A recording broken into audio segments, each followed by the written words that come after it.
নমস্কাৰ বন্ধুসকল, welcome to maths class. আমি আজি আপোনালোকৰ আহিবলগীয়া আসাম পুলিচ 2025 এছআই এক্সামৰ কাৰণে মেথছ আৰু ৰিজনিঙৰ কমপ্লিট মেৰাথন ছেশ্যন এটা লৈ আহিছোঁ। য'ত আমি মেথছৰ আৰু ৰিজনিঙৰ আহিব পৰা ইম্পৰ্টেণ্ট টাইপৰ কুৱেশ্যনসমূহ এবাৰ ধুনীয়াকৈ ডিছকাছ কৰি যাম। সকলোসমূহ কুৱেশ্যন প্ৰিভিয়াছ ইয়াৰৰ কুৱেশ্যন পেপাৰৰ ওপৰত বেছ কৰি কিনে লোৱা হৈছে। মানে প্ৰিভিয়াছ ইয়াৰত যেনেকুৱা টাইপৰ কুৱেশ্যন আহিছিল এই মেৰাথনটোত এনেকুৱা টাইপৰ কুৱেশ্যনসমূহ কভাৰ কৰিবলৈ চেষ্টা কৰা হৈছে। যিহেতু টোটেল পেপাৰখন আপোনালোকৰ 100 মাৰ্কছৰ হ'ব, তাৰ পৰা মেথছ আৰু ৰিজনিং মিলি কেনে 30 অথবা 40 মাৰ্কছৰ আহিব পাৰে। কিন্তু যোৱা বছৰ অৰ্থাৎ 2022 চনত 100 মাৰ্কছৰ এক্সামত 30 নম্বৰৰ মেথছ আৰু ৰিজনিং মিলি কেনে 30 মাৰ্কছ আহিছিল, আৰু বাকী 70 মাৰ্কছ বা 60 মাৰ্কছ জিকে আহিছিল, আৰু 10 মাৰ্ক হয়তো ইংলিছ আহিছিল, তেনেকুৱা হ'ব পাৰে। তো এইবাৰো ঠিক একেদৰে আমি 30টা কুৱেশ্যন মেথছ আৰু ৰিজনিঙৰ প্ৰেক্টিছ কৰিম মেৰাথনত। লগতে আমি মেথছৰ কেইটামান প্ৰেক্টিছ ছেশ্যনো কৰা আছে অলৰেডি, সেইকেইটা যদি চোৱা নাই চাই ল'ব। আৰু প্ৰিভিয়াছ ইয়াৰৰ কুৱেশ্যন পেপাৰসমূহ ধুনীয়াকৈ ছল্ভ কৰি দি আছে আমাৰ চেনেলতে। লিংক ডেছক্ৰিপশ্যনত পাই যাব তাৰ প্লে'লিষ্টৰ, তাৰ পৰা আপোনালোকে প্ৰিভিয়াছ ইয়াৰৰ কুৱেশ্যনসমূহ চাব পাৰে। ঠিক আছে, আৰম্ভ কৰিছোঁ। প্ৰথম সংখ্যাত কুৱেশ্যনটি কি দি আছে, আৰু মেৰাথনটো আমি কেনেকৈ কৰিম, প্ৰত্যেকটো কুৱেশ্যন শ্ব' কৰাৰ পিছত আপোনালোকক কুৱেশ্যন অনুযায়ী 30 ছেকেণ্ড বা 45 ছেকেণ্ড বা কোনোবা এটা কুৱেশ্যনত যদি 1 মিনিট সময়ৰ প্ৰয়োজন, 1 মিনিট সময় আপোনালোক দিয়া হ'ব। তো সেই সময়খিনিৰ ভিতৰত আপোনালোকে এনচাৰটো কমেণ্ট বক্সত কমেণ্ট কৰিবলৈ চেষ্টা কৰিব। যদিহে নোৱাৰে, এই সময়খিনিৰ পিছত মই কুৱেশ্যনটো ছল্ভ কৰি দিম। তো প্ৰথম কুৱেশ্যনটি দিয়া আছে, আপোনালোকে এবাৰ ট্ৰাই কৰক নিজে।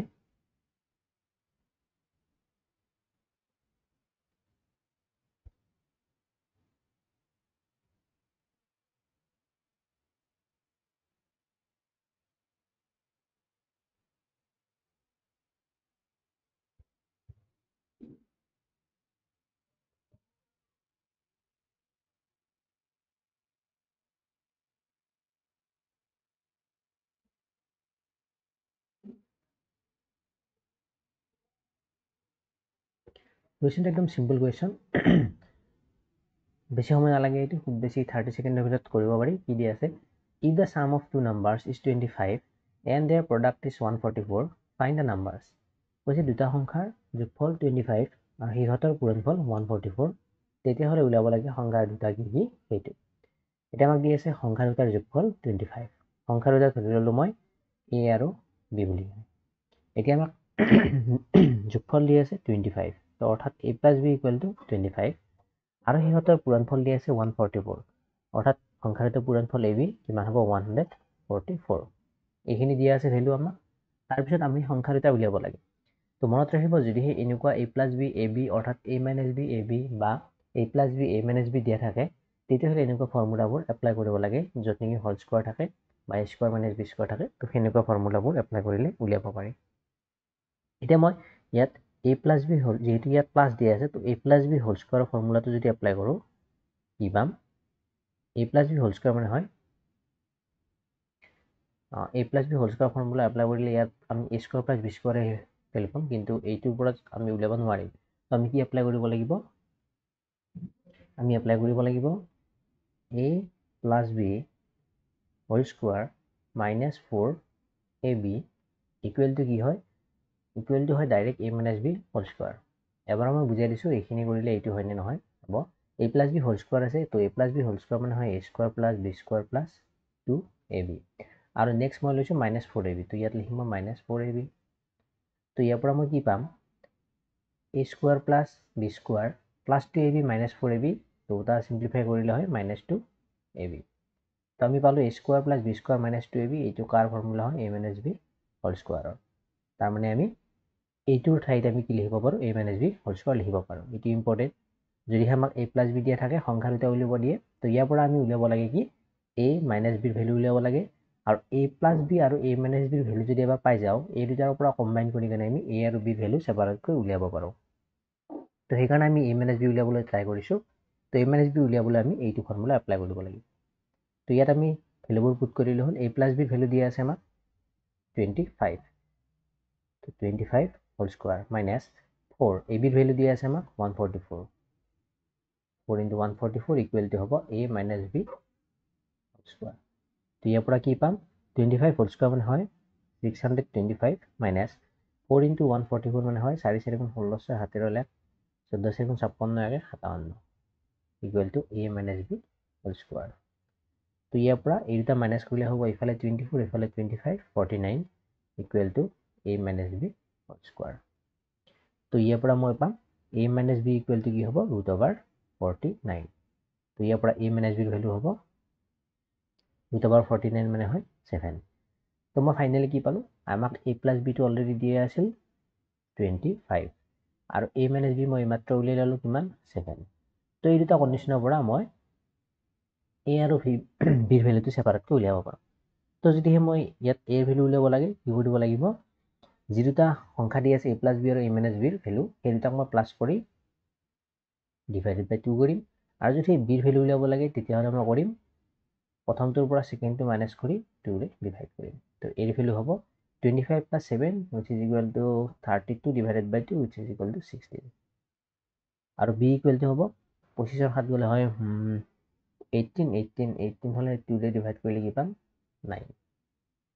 ঠিক আছে, তো a আৰু bৰ ভেলু পালোঁ মই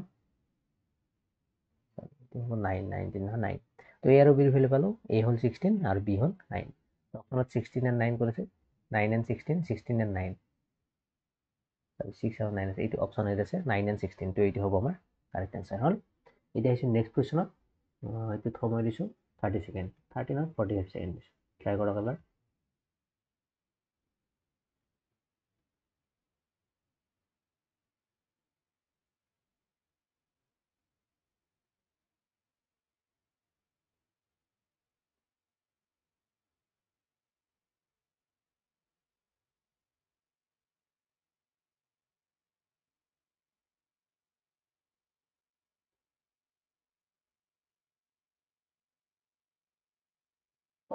কুৱেশ্যনটি হ'ল বুট এণ্ড ষ্ট্ৰীমৰ। বুট এণ্ড ষ্ট্ৰীমৰ কুৱেশ্যন কৰাৰ আগতে বুট এণ্ড ষ্ট্ৰীমৰ যিখিনি বেছিক সেইখিনি জানিব লাগিব। যদিহে নাজানে চেনেলত বুট এণ্ড ষ্ট্ৰীমৰ বেছিকৰ পৰা ধুনীয়াকৈ বুজাই দিয়া আছে, যিটো প্লেলিষ্ট এটা আছে ফাউণ্ডেশ্যন কোৰ্ছ বুলি কেনে, তাত পাই যাব ভিডিঅ'সমূহ, তাৰ পৰা চাই ল'ব পাৰে। এতিয়া কুৱেশ্যনটিত কি দিছে, a boat travels 24 kilometre upstream in 4 hours। মানে এখন নাৱে কি কৰে, আপষ্ট্ৰীম মানে কি, এইটো যদিহে নদী হয় নাও এখন ইয়াত দুটা দিশত যাব পাৰে। এইখন যদি নাওখন এইফালে যাব পাৰে, নদীখন তলফালে বৈ আহিছে, নদীখন এনেকুৱা আকৌ তলফালে বৈ আহিছে। ঠিক আছে, তো নাওখন কি কৰিব পাৰে, হয় এক নহয় ওপৰ ফালে যাব পাৰে আৰু এক নহয় কি কৰিব পাৰে, নাওখন তলফালে আহিব পাৰে বা নদীৰ সোঁতৰ ফালে আহিব পাৰে আৰু নদীৰ সোঁতৰ বিপৰীত দিশত যাব পাৰে। তো আপষ্ট্ৰীম মানে হ'ল নদীৰ সোঁতৰ বিপৰীত দিশত যোৱা। মানে নদীখন যদি এইমুৱাকে বৈ আছে, যদিহে নাওখন ওপৰ ফালে যায় বা নদীৰ সোঁতৰ বিপৰীত দিশত যায়, সেইটোক আমি আপষ্ট্ৰীম বুলি কওঁ। আৰু যদি সেই নদীৰ সোঁতৰ দিশত যায় বা ডাউনষ্ট্ৰীম বা তলফালে যায়, সেইটোক আমি কি বুলি কওঁ, ডাউনষ্ট্ৰীম বুলি কওঁ। ঠিক আছে, এতিয়া কুৱেশ্যনটো দিয়া আছে এ বুট ট্ৰেভেলছ 24 কিলোমিটাৰ আপষ্ট্ৰীম। মানে এখন নাৱে 24 কিলোমিটাৰ আপষ্ট্ৰীম, অৰ্থাৎ সোঁতৰ বিপৰীত দিশত যায়, কিমান 24 কিলোমিটাৰ ইন 4 hours। সময় কিমান লয়, 4 ঘণ্টা লয়। তাৰপিছত কৈছে and 24 kilometre downstream in 2 hours। আৰু 24 কিলোমিটাৰ তললৈ যায়, অৰ্থাৎ সোঁতৰ দিশত যায় 2 ঘণ্টাত। তেতিয়াহ'লে মই উলিয়াব লাগে ধাৰাটোৰ গতি বিচাৰক, অৰ্থাৎ মানে স্পীড অফ দ্য ষ্ট্ৰীম। এই নদীৰ সোঁতটো যি গতিত বৈ আছে সেই সোঁতটো মই বিচাৰিব লাগে। ইয়াত মেইনলি দুটা ভেলু থাকে, এটা হ'ল যিখন নাও, সেই নাওখন স্থিৰ পানীত কিমান জোৰে যাব পাৰে সেইটো ভেলু, যাক আমি কি বুজাওঁ, সেইটোক আমি ভিৰে বুজাওঁ। যিখন নাও, সেই নাওখন স্থিৰ পানীত কিমান জোৰে যাব পাৰে সেইটোক আমি ভিৰে বুজাওঁ। আৰু যিটো নদীটোৰ সোঁত, সেই সোঁতটোক আমি কিৰে বুজাওঁ, ইউৰে বুজাওঁ। ই আৰু ভি আৰু ইউ পালোঁ। এতিয়া ইয়াৰ পৰা আকৌ দুটা কণ্ডিশ্যন উলিয়াব পাৰি, ভি আৰু ইউৰ পৰা যদিহে নদীখনৰ স্পীডটো ইউ হয় আৰু নাওখনৰ স্থিৰ সোঁতত স্পীড ভি হয়, তেতিয়াহ'লে যদিহে আপষ্ট্ৰীমত ট্ৰেভেল কৰে বোটখনে, আপষ্ট্ৰীমত ট্ৰেভেল কৰিলে কি হ'ব, বোটখনে কি কৰিব লাগিব, নদীৰ সোঁতটোক কি কৰিব লাগিব, সি নদীৰ সোঁতৰ বিপৰীত দিশত যাব লাগিব, অৰ্থাৎ নদীৰ সোঁতৰ পৰা তাৰ যিটো স্পীড, সেই স্পীডটো কি হ'ব, অৰিজিনেল বোটৰ যিটো স্পীড তাৰ পৰা নদীৰ সোঁতটো মাইনাছ যাব। মানে ইয়াত কি হ'ব, আপষ্ট্ৰীম স্পীডটো আমি যদি ভি আৰু ইউ জানো, তাৰ পৰা আপষ্ট্ৰীম স্পীডৰ ভেলু হ'ব ভি মাইনাছ ইউ, অৰ্থাৎ স্থিৰ পানীত নাওখনৰ স্পীড মাইনাছ যিটো পানীৰ স্পীড, সেইটোক মাইনাছ কৰিলে আমি কি পাওঁ, আপষ্ট্ৰীম স্পীড পাওঁ। আৰু ডাউনষ্ট্ৰীম স্পীডটো কি হ'ব, ডাউনষ্ট্ৰীম স্পীডত কি হ'ব, যদিহে নাওখন তললৈ আহে তেতিয়াহ'লে নাওখনৰ যে নিজা স্পীড আছে তাৰ লগত পানীৰ সৈতে তাক এক্সট্ৰা ফ'ৰ্চ দি কেনে স্পীডটো কি কৰিব বঢ়াই দিব তেনে ক্ষেত্ৰত কি হ'ব তাৰ স্পীডটো বাঢ়ি যাব আৰু স্পীডটো বাঢ়িলে কি হ'ব ভি প্লাছ ইউ হ'ব তেতিয়া নাওখনৰ স্পীড ডাউন ষ্ট্ৰীমত ঠিক আছে এতিয়া আপষ্ট্ৰীমক কেপিটেল ইউ বুলিও সূচায় আৰু ডাউন ষ্ট্ৰীমক কেপিটেল ডি বুলিও বুজোৱা হয় আৰু ইয়াত এইটো যদি ইউ লিখিছোঁ এইটো হ'ল স্মল ইউ ঠিক আছে এইখিনি মই বেছিক এবাৰ বুজাই দিছোঁ এতিয়া আমাক কৈছে a boat travels 24 kilometre upstream in 4 hours upstream travel কৰে 4 hours মোক দিয়া আছে কিমান ডিষ্টেঞ্চ কভাৰ কৰে 24 কিলোমিটাৰ এইটো আপষ্ট্ৰীমত মই কেপিটেল ইউ বুলি লিখিছোঁ গোটেইখিনি লিখা নাই আৰু আপষ্ট্ৰীম ডিষ্টেঞ্চ কভাৰ কৰে 24 কিলোমিটাৰ সময় কিমান লয় 4 ঘণ্টা লয় টাইম দিয়া আছে আমাক 4 hours তো ইয়াৰ পৰা মই আপষ্ট্ৰীম স্পীড উলিয়াব পাৰোঁ আপষ্ট্ৰীম স্পীড কিমান হ'ব মোৰ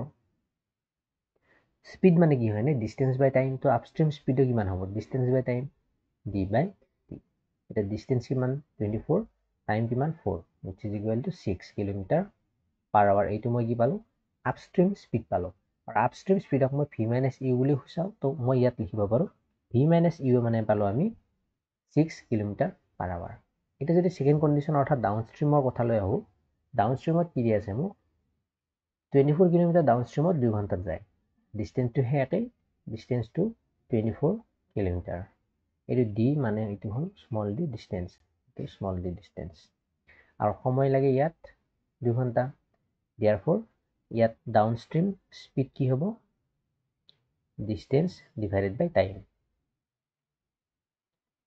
কিমান হ'ব ইয়াত 24 divided by 2 12 kilometre per hour হ'ল এতিয়া মই আপষ্ট্ৰীম স্পীড আৰু ডাউনষ্ট্ৰীম স্পীড পালোঁ আৰু ডাউনষ্ট্ৰীম স্পীডক মই ভি প্লাছ ইউ বুলি কেনে বুজাব পাৰোঁ ঠিক আছে ইয়াৰ পৰা আমি কি উলিয়াব লাগে ধাৰাটোৰ গতি কিহেৰে সূচাওঁ আমি মানে পানীৰ যিটো সোঁত সেইটো বুজাওঁ আমি ইউৰে তো ইউৰ ভেলু উলিয়াব লাগে আগৰ গণিতত আমি কি পাইছিলোঁ এ প্লাছ বি পাইছিলোঁ এবাৰ পাইছিলোঁ এ প্লাছ বি যি নেকি ভি প্লাছ ইউৰ দৰে একে আৰু এবাৰ পাইছিলোঁ এ মাইনাছ বি যি নেকি ভি মাইনাছ ইউৰ দৰে একে ইয়াত যদি আমি ছেকেণ্ড টাৰ্মটো উলিয়াব লাগে ছেকেণ্ড টাৰ্মটো কি আছে ছেকেণ্ড টাৰ্মটো আছে আমাৰ ইউ তো ইউৰ ভেলু আমি কেনেকৈ উলিয়াওঁ যিটো ডাঙৰ ভেলু থাকে তাৰ পৰা সৰু ভেলুটো মাইনাছ কৰি 2 ডিভাইড কৰিব লাগে তাৰমানে ইয়াত হ'ব 12 মাইনাছ 6 ডিভাইডেড বাই 2 12 6 গ'লে 6 divided by 2 which is equal to 3 kilometre per hour তাৰমানে নদীৰ সোঁতৰ গতিটো কিমান হ'ল স্পীড অফ ষ্ট্ৰীম কিমান হ'ল 3 kilometre per hour option B এইটো হ'ব আমাৰ কাৰেক্ট এনচাৰ ঠিক আছে বুজি পালে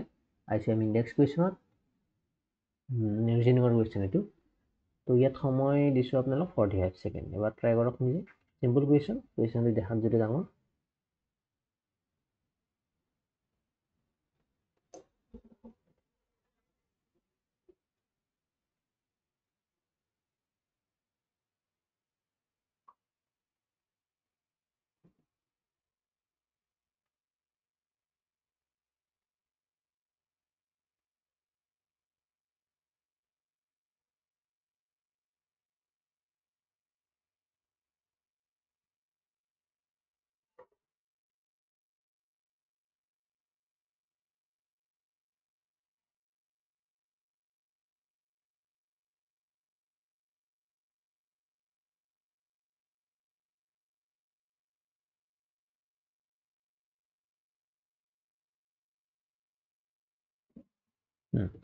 কি কৈছে কুৱেশ্যনটিত ইফ গ্ৰেটাৰ দেন অৰ্থাৎ এই চিম্বলটো মানে যদিহে লেছ দেন বুজায় অৰ্থাৎ গ্ৰেটাৰ দেন চিম্বলে কি বুজায় লেছ দেন বুজাব and less than means greater than আৰু লেছ দেন চিম্বলটোৱে বুজায় greater than plus means equal to আৰু প্লাছ চাইন দিলে বুজাব equal to minus means not equal to আৰু মাইনাছ চাইন দিলে বুজাব not equal to then which of the following conclusions is correct তলৰ কোনটো কনক্লুজন এই দুটা কনক্লুজন দি আছে তাৰে কোনটো কাৰেক্ট হ'ব সেইটো সুধিছে আৰু ইয়াৰ কাৰণে আমাক এটা ষ্টেটমেণ্ট দিয়া আছে ষ্টেটমেণ্টটো হ'ল এইটো এই ষ্টেটমেণ্টত আমি এপ্লাই কৰিব লাগিব যিকেইটা চাইনৰ আচল মিনিং কেইটা দিয়া আছে এইকেইটা আমি সেই ষ্টেটমেণ্টটোত এপ্লাই কৰিব লাগিব তাৰ পৰা আমি নতুন এটা ষ্টেটমেণ্ট পাম সেই ষ্টেটমেণ্টটোৰ পৰা তলৰ কোনটো কনক্লুজন কাৰেক্ট হ'ব সেইটো হিচাপত আমি এনচাৰ কৰিব লাগিব ঠিক আছে এতিয়া আমাক কুৱেশ্যনত দিয়া থকা ষ্টেটমেণ্টটো হ'ল এ মাইনাছ বি কমা দুটা ষ্টেটমেণ্ট দিয়া আছে এ minus B comma B greater than C এতিয়া প্ৰথম ষ্টেটমেণ্টত আমাক দিয়া আছে এ মাইনাছ বি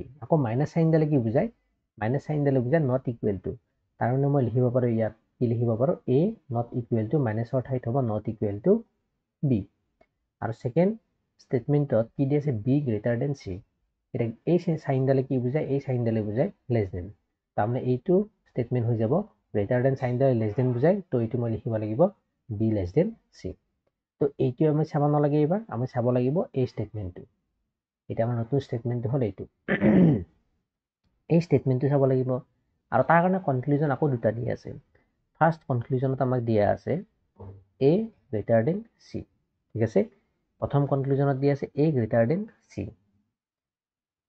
এতিয়া ইয়াৰ কাৰণে আকৌ আমি এই কনক্লুজনটো আকৌ আমি এইখিনি এপ্লাই কৰিব লাগিব তো এই কনক্লুজন মতে কি হ'ব a greater than c মানে কি হয় আমি যদি ইয়াত এপ্লাই কৰোঁ greater than সাইনডাল থাকিলে কি হয় less than হয় তো therefore আমি এইটোক লিখিব পাৰোঁ a less than c আৰু স্টেটমেন্ট 2 টো আমাৰ কি হ'ব আমাক দি আছে a less than c আৰু এইটো জাগিনে হ'ব a greater than c হল আমি দুটা কনক্লুজন পালো সেই কনক্লুজন মতে তলৰ কোনটো কনক্লুজন কাৰেক্ট হ'ব আমাক এইটো দিয়া আছে এটা যদি চাও প্ৰথম কনক্লুজনটো হ'ল আমি চাবলগীয়া বস্তুখিনি হ'ল এইটো এই দুটা আৰু এইটো ঠিক আছে এটা প্ৰথম কনক্লুজনত আমাক কি দিয়া আছে c টো কি হয় 8 কৈ ডাঙৰ হয় তে c টো 8 কৈ ডাঙৰ হয় না আমি ইয়াত যদি স্টেটমেন্টত চেক কৰো এইটো স্টেটমেন্টত চেক কৰো c টো কাকৈ ডাঙৰ b কৈ ডাঙৰ c টো b কৈ ডাঙৰ আৰু a আৰু b টো ইকুৱেল নহয় a আৰু b ইকুৱেল নহয় আৰু b কৈ c টো ডাঙৰ তাৰ পৰা আমি ক'ব পাৰো নেকি 8 কৈ c টো ডাঙৰ বুলি কেনে ধৰি ললো মই b ৰ ভ্যালু মই ললো 5 আৰু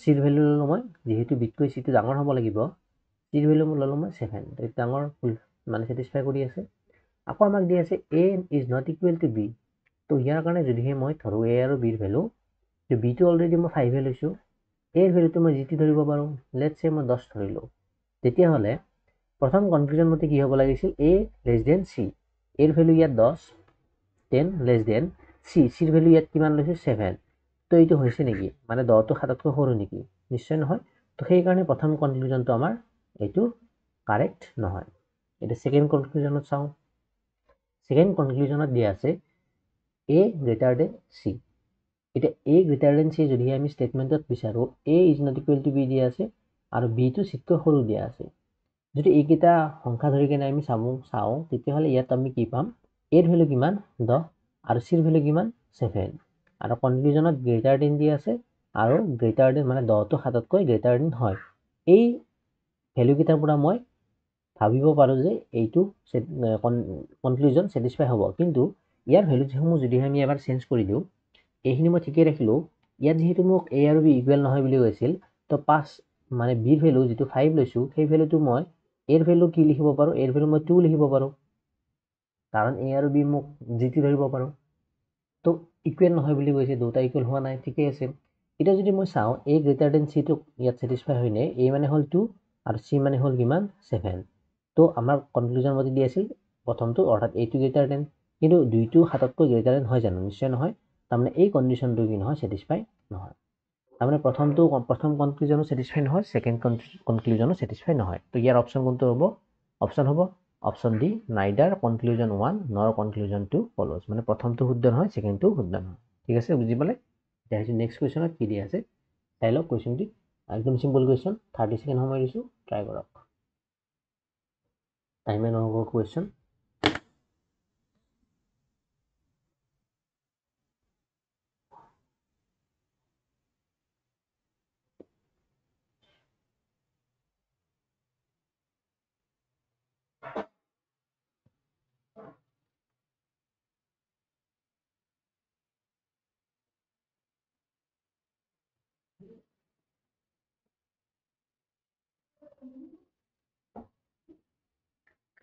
কি কৈছে কোৱেশ্চনটিত a can do a piece of work in 10 days and b can do the same work in 15 days in how many days can they finish the work together কি এটা কাম a কৰে 10 দিনত ক বুলি ধৰা হৈছে ইয়াত a বা ক একে কথা 10 দিনত আৰু সেই কামটো b কৰে অৰ্থাৎ খ কি নহয় খ কৰে সেই কামটো 15 দিনত যদি দুই একেলগে কাম কৰে কিমান দিন লাগিব কামটো শেষ হতে একদম সিম্পল কোৱেশ্চন টাইম এণ্ড অংক একদম বেসিক লেভেলৰ কোৱেশ্চন এই কামটো কৰে 10 দিনত বি কামটো কৰে 15 দিনত টোটেল ৱৰ্কটো উলিয়াবলৈ ইহঁতৰ এলচিএম উলিয়াব লাগে, এলচিএম হ'ব 30, এইটো হ'ল আমাৰ টোটেল। ইয়াৰ পৰা এৰ ইফিচিয়েঞ্চি উলিয়াব পাৰোঁ, বিৰ ইফিচিয়েঞ্চি উলিয়াব পাৰোঁ। এৰ ইফিচিয়েঞ্চি হ'ব 30, অৰ্থাৎ টোটেল ৱৰ্ক ডিভাইডেড বাই এক কিমান দিন লাগে সেইটো, আৰু বিৰ ইফিচিয়েঞ্চি হ'ব টোটেল ৱৰ্ক ডিভাইডেড বাই বিক কিমান দিন লাগে সেইটো। কি পাম? এৰ ইফিচিয়েঞ্চি হ'ব 3 এণ্ড বিৰ ইফিচিয়েঞ্চি হ'ব 2।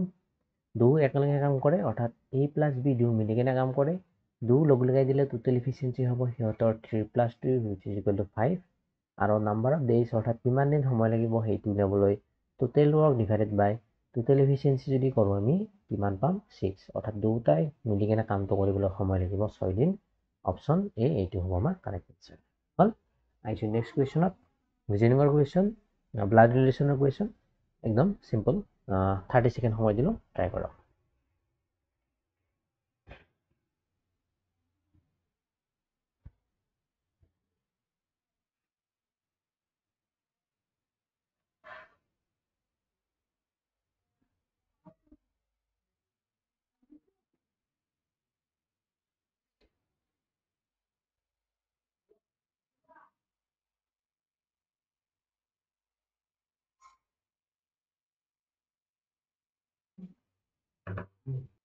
কি কৈছে কুৱেশ্যনটিত? Pointing to a photograph a man said, এনেকুৱা কুৱেশ্যন একদম মাথাটো খাটাং। এ মেন ছেইড মানে ফটো এখনলৈ চাই আঙুলিয়াই দি কিনে মানুহ এজনে ক'লে I have no' brother or sister, মোৰ কোনো ভাই বা ভনী নাই। বাট ডেট মেনছ ফাদাৰ, কিন্তু সেই মানুহজনৰ দেউতাক, কোনজন মানুহ? যিজন মানুহ ফটোগ্ৰাফত আছে সেই মানুহজনৰ কি হয়? দেউতাক ইজ মাই ফাদাৰ ছান। কি কৈছে? সেই মানুহজনৰ দেউতাক মোৰ দেউতাৰ ল'ৰা। তেতিয়াহ'লে ফটোখন কাৰ সেইটো সুধিছে। ঠিক আছে, এতিয়া মানুহ এজন আছে, ধৰি ললোঁ এইটো মানুহ এজন, অৰ্থাৎ মানুহ M1 ল'লোঁ। কি কৈছে? ফটোগ্ৰাফ এখনলৈ চাই মানুহজনে কৈছে I have no' brother or sister, মানে এই মানুহজনৰ কোনো ভায়েক বা ভনীয়েক নাই। আৰু কৈছে ডেট মেনছ ফাদাৰ, অৰ্থাৎ অন্য এজন মানুহ যাক মই M2 বুলি কেনে ল'লোঁ, M2 ল'লোঁ। ডেট মেনছ ফাদাৰ, এই মানুহজনৰ কি হয়? দেউতাক, father. Is my father son, এই মানুহজনৰ দেউতাকটো কি হয়? ইয়াৰ দেউতাকৰ পুতেক। এই মানুহজনৰ দেউতাক ইয়াৰ দেউতাকৰ পুতেক। তো ইয়াৰ দেউতাক মই ল'লোঁ F2 আৰু এইটো মই ল'লোঁ F1। ঠিক আছে, এই মানুহজনৰ দেউতাক এই মানুহজনৰ দেউতাকৰ পুতেক। তাৰমানে এই যিটো ফাদাৰটো অৰ্থাৎ দেউতাক আছিল, সেই দেউতাকৰ এই কণ্ডিশ্যনটোৰ পৰা আমি কি পালোঁ? এই কণ্ডিশ্যনটোৰ পৰা আমি কি পালোঁ? তাৰ দুজন পুতেক বা এজন পুতেক বা এজন জীয়েক সেনেকুৱা থাকিব পাৰে, কিন্তু প্ৰথম কণ্ডিশ্যনতে কোৱা হৈছে যে ইয়াৰ এই প্ৰথম মানুহজনৰ কোনো নাই, কোনো ভায়েক বা কোনো ভনীয়েক নাই, অৰ্থাৎ তাৰ যোনটো দেউতাক সেই দেউতাকৰ কোনো পধ্যে দুটা সন্তান হ'ব নোৱাৰে। অৰ্থাৎ এই যিটো M1 আছে আৰু এই যিটো F1 আছে সেইটো নিশ্চয় কি হ'ব লাগিব? এজনে হ'ব লাগিব। কাৰণ কিয়? যিহেতু এই M1 আৰু F1ৰ ফাদাৰটো এটাই F2, আৰু সেই F2ৰ কোনো পধ্যে দুটা চান থাকিব, দুটা বা চান বা দুটা গাৰ্ল থাকিব নোৱাৰে। তো সেইকাৰণে এই দুটা কি হ'ব লাগিব? এটা হ'ব লাগিব, অৰ্থাৎ এই দুটা কি হয়? এটাই হয়। তাৰমানে F2ৰ পৰা আমি কি পালোঁ? এটা, এজন মানুহ 1 পাব, আৰু সেই মানুহটোৰ পুতেক কি হ'ব? M2। মানে আকৌ বুজাই দিছোঁ মই, pointing to a photograph a man said, ছবি এখনলৈ চাই মানুহ এজনে কৈছে I have no' brother or sister, মানুহজন হ'ল সেইজন মানুহ ল'লোঁ মই M1, ইয়াৰ কোনো না ভায়েক নাই, ভনীয়েক নাই। বাট ডেট মেনছ ফাদাৰ, কিন্তু এই মানুহজনৰ দেউতাক কোনি? এইটো। এই মানুহজনৰ দেউতাক ইজ মাই ফাদাৰ ছান, এই মানুহজনৰ দেউতাক এইটো, আৰু এইটো কি? এই মানুহজনৰে দেউতাকৰ কি হয়? পুতেক হয়। তো এই ডায়েগ্ৰামটোৱে গোটেই কণ্ডিশ্যনখিনি ফুলফিল কৰি আছে। আকৌ বুজাই দিছোঁ মই। ঠিক আছে, প্ৰথম আমি পাইছোঁ প্ৰথম I have no' brother or sister, মই প্ৰথমৰ পৰা বুজাই দিছোঁ। চাব, এজন মানুহ আছে, pointing to a photograph a man said, অৰ্থাৎ এইজন হ'ল মানুহ যোনে নেকি কথাখিনি ক'ব I have no' brother or sister, মোৰ কোনো ভাই বা ভণ্টি নাই। বাট ডেট মেনছ ফাদাৰ, কিন্তু অন্য এজন মানুহ আছে M2, যাৰ দেউতাক M2ৰ দেউতাক কোন? M1, যাৰ দেউতাক ইজ মাই ফাদাৰ ছান। কোন হয় তাৰ দেউতাকটো? কি হয়? মোৰ ফাদাৰ ছান। মোৰ মানে কোনে বুজাব? যোনটো মানুহ কথাখিনি কৈ আছে, অৰ্থাৎ M1, এই M1ৰ যোনটো ফাদাৰ থাকিব সেই ফাদাৰৰ কি হ'ব? পুতেক হ'ব। এই মানুহজনৰ দেউতাক যি নেকি M1, আৰু M1 কি হ'ব? M1ৰ ফাদাৰৰ পুতেক। তো এই ডায়েগ্ৰামটো গোটেইখিনি ফুলফিল কৰি আছে। তাৰমানে ইয়াত সুধিছে হুজ ফটোগ্ৰাফ ৱাজ ইট, তো ফটোগ্ৰাফত কোন আছিল? ফটোগ্ৰাফ কোৱা মানুহজন হ'ল M1, যোনে কথাখিনি কৈ আছে সি হ'ল M1, আৰু সি যাৰ কথা কৈ আছে সেইটো হ'ল M2, অৰ্থাৎ দুজন ছেকেণ্ড মানুহজন তো M2। এতিয়া M2 কি হ'ব? ফটোগ্ৰাফত কোনজন মানুহ আছে? যোনে কথাখিনি কৈ আছে তাৰ কি হ'ব? সেইটো পুতেক হ'ব। তাৰমানে কি হ'ব ইয়াত অপশ্যন ইজ চান্স। তাৰমানে তাৰ পুতেকৰ ফটো চাই কেনে সি কথাখিনি কৈ আছে। হ'ল, বুজি পালে? আহিছোঁ এতিয়া নেক্সট কুৱেশ্যনত কি দিয়া আছে? এভাৰেজৰ কুৱেশ্যন, এভাৰেজ এণ্ড এজৰ কম্বাইন কুৱেশ্যন, সময় দিছোঁ 30 ছেকেণ্ড। ট্ৰাই কৰক।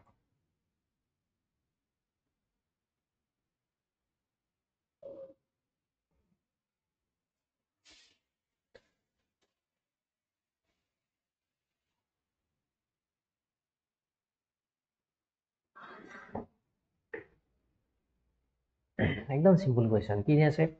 The average age of 5 children is 12 years, মানে 5জন ল'ৰাৰ বয়স দিয়া আছে 12 ইয়াৰ্ছ। তাৰপিছত কৈছে এইখিনি দিয়া আছে, তাৰপিছত কৈছে if the age of one child is included, আৰু যদি তাত এক্সট্ৰাকৈ এজন চাইল্ড মানে শিশুৰ বয়সটো ধৰা হয়, দ্য এভাৰেজ ইজ বিকাম 13 ইয়াৰ, আৰু তেতিয়াহ'লে এভাৰেজটো কি হৈ যায়? 13 বছৰ, 13 বছৰ হৈ যায়। Find the age of the 6th child, তেতিয়াহ'লে মানে যিজন চাইল্ড আমি নতুনকৈ ইনক্লুড কৰিছোঁ, অৰ্থাৎ 6th চাইল্ড, তাৰ বয়স কিমান আমাক সেইটো সুধিছে।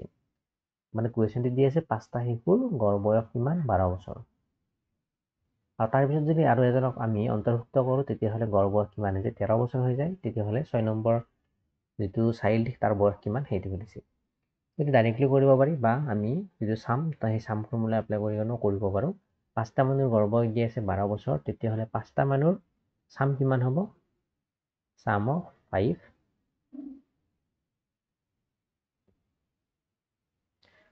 5 চাইল্ড, 5জন মানুহৰ গড় বয়স কিমান হ'ব? 12 into 5 which is equal to 60 years। ঠিক আছে, এতিয়া তাত আকৌ এক্সট্ৰাকৈ এজন এড হ'ল, তাৰমানে টোটেল মানুহ হ'ল এইবাৰ 6জন, আৰু 6জন মানুহৰ গড় বয়স কিমান হয় বুলি কৈছে? 13 বছৰ হয়। এইটো হ'ল একদম বেছিক মেথড আৰু একদম সহজ, যি নেকি ভুল হোৱা থাকে চান্সে নাথাকে। এতিয়া হ'ব চাম অফ 6 চাইল্ড, তো এতিয়া 6জন হ'ব, তো 6জন শিশুৰ বয়সৰ যোগফল হ'ব 6 into এভাৰেজ কিমান? 13। 13 6 গুণ হয় 78, তো 78 বছৰ হ'ল সিহঁতৰ বয়সৰ যোগফল। এতিয়া এই দুটাৰ মাজত যিখিনি ডিফাৰেঞ্চ আহিছে, বয়সৰ যোগফলৰ মাজত যিখিনি ডিফাৰেঞ্চ আহিছে, এই ডিফাৰেঞ্চখিনি কিহৰ কাৰণে আহিছে? কাৰণ ইয়াত আছিল 5জন শিশু, ইয়াত আছে 6জন শিশু। যিটো 6 নম্বৰ শিশু ইয়াত যোগ হৈছে, তাৰ কাৰণে বয়সৰ মাজৰ যোগফলটো ডিফাৰেঞ্চ আহিছে। তো ডিফাৰেঞ্চ কিমান? 78 minus 60, 18 বছৰ। আৰু 18 বছৰ কিহৰ কাৰণে আহিছে? 6 নম্বৰ চাইল্ডটো জইন কৰাৰ কাৰণে আহিছে। তাৰমানে 6 নম্বৰ ল'ৰাটোৰ বা চাইল্ডটোৰ বয়স হ'ব কিমান? 18 বছৰ। তো অপশ্যন দি এইটো হ'ব আমাৰ কাৰেক্ট এনচাৰ। হ'ল, আহিছোঁ নেক্সট কুৱেশ্যনত। একদম চিম্পল কুৱেশ্যন, এৰিথমেটিক প্ৰগ্ৰেশ্যনৰ question. Find the value of, ইয়াৰ ভেলুটো উলিয়াব লাগে। ঠিক আছে, উলিয়াওক। সময় দিছোঁ 30 ছেকেণ্ড। ইয়াত এৰিথমেটিক প্ৰগ্ৰেশ্যনৰ যে ছামেশ্যনৰ ফৰ্মুলা আছে সেইটো পুট কৰিব লাগিব।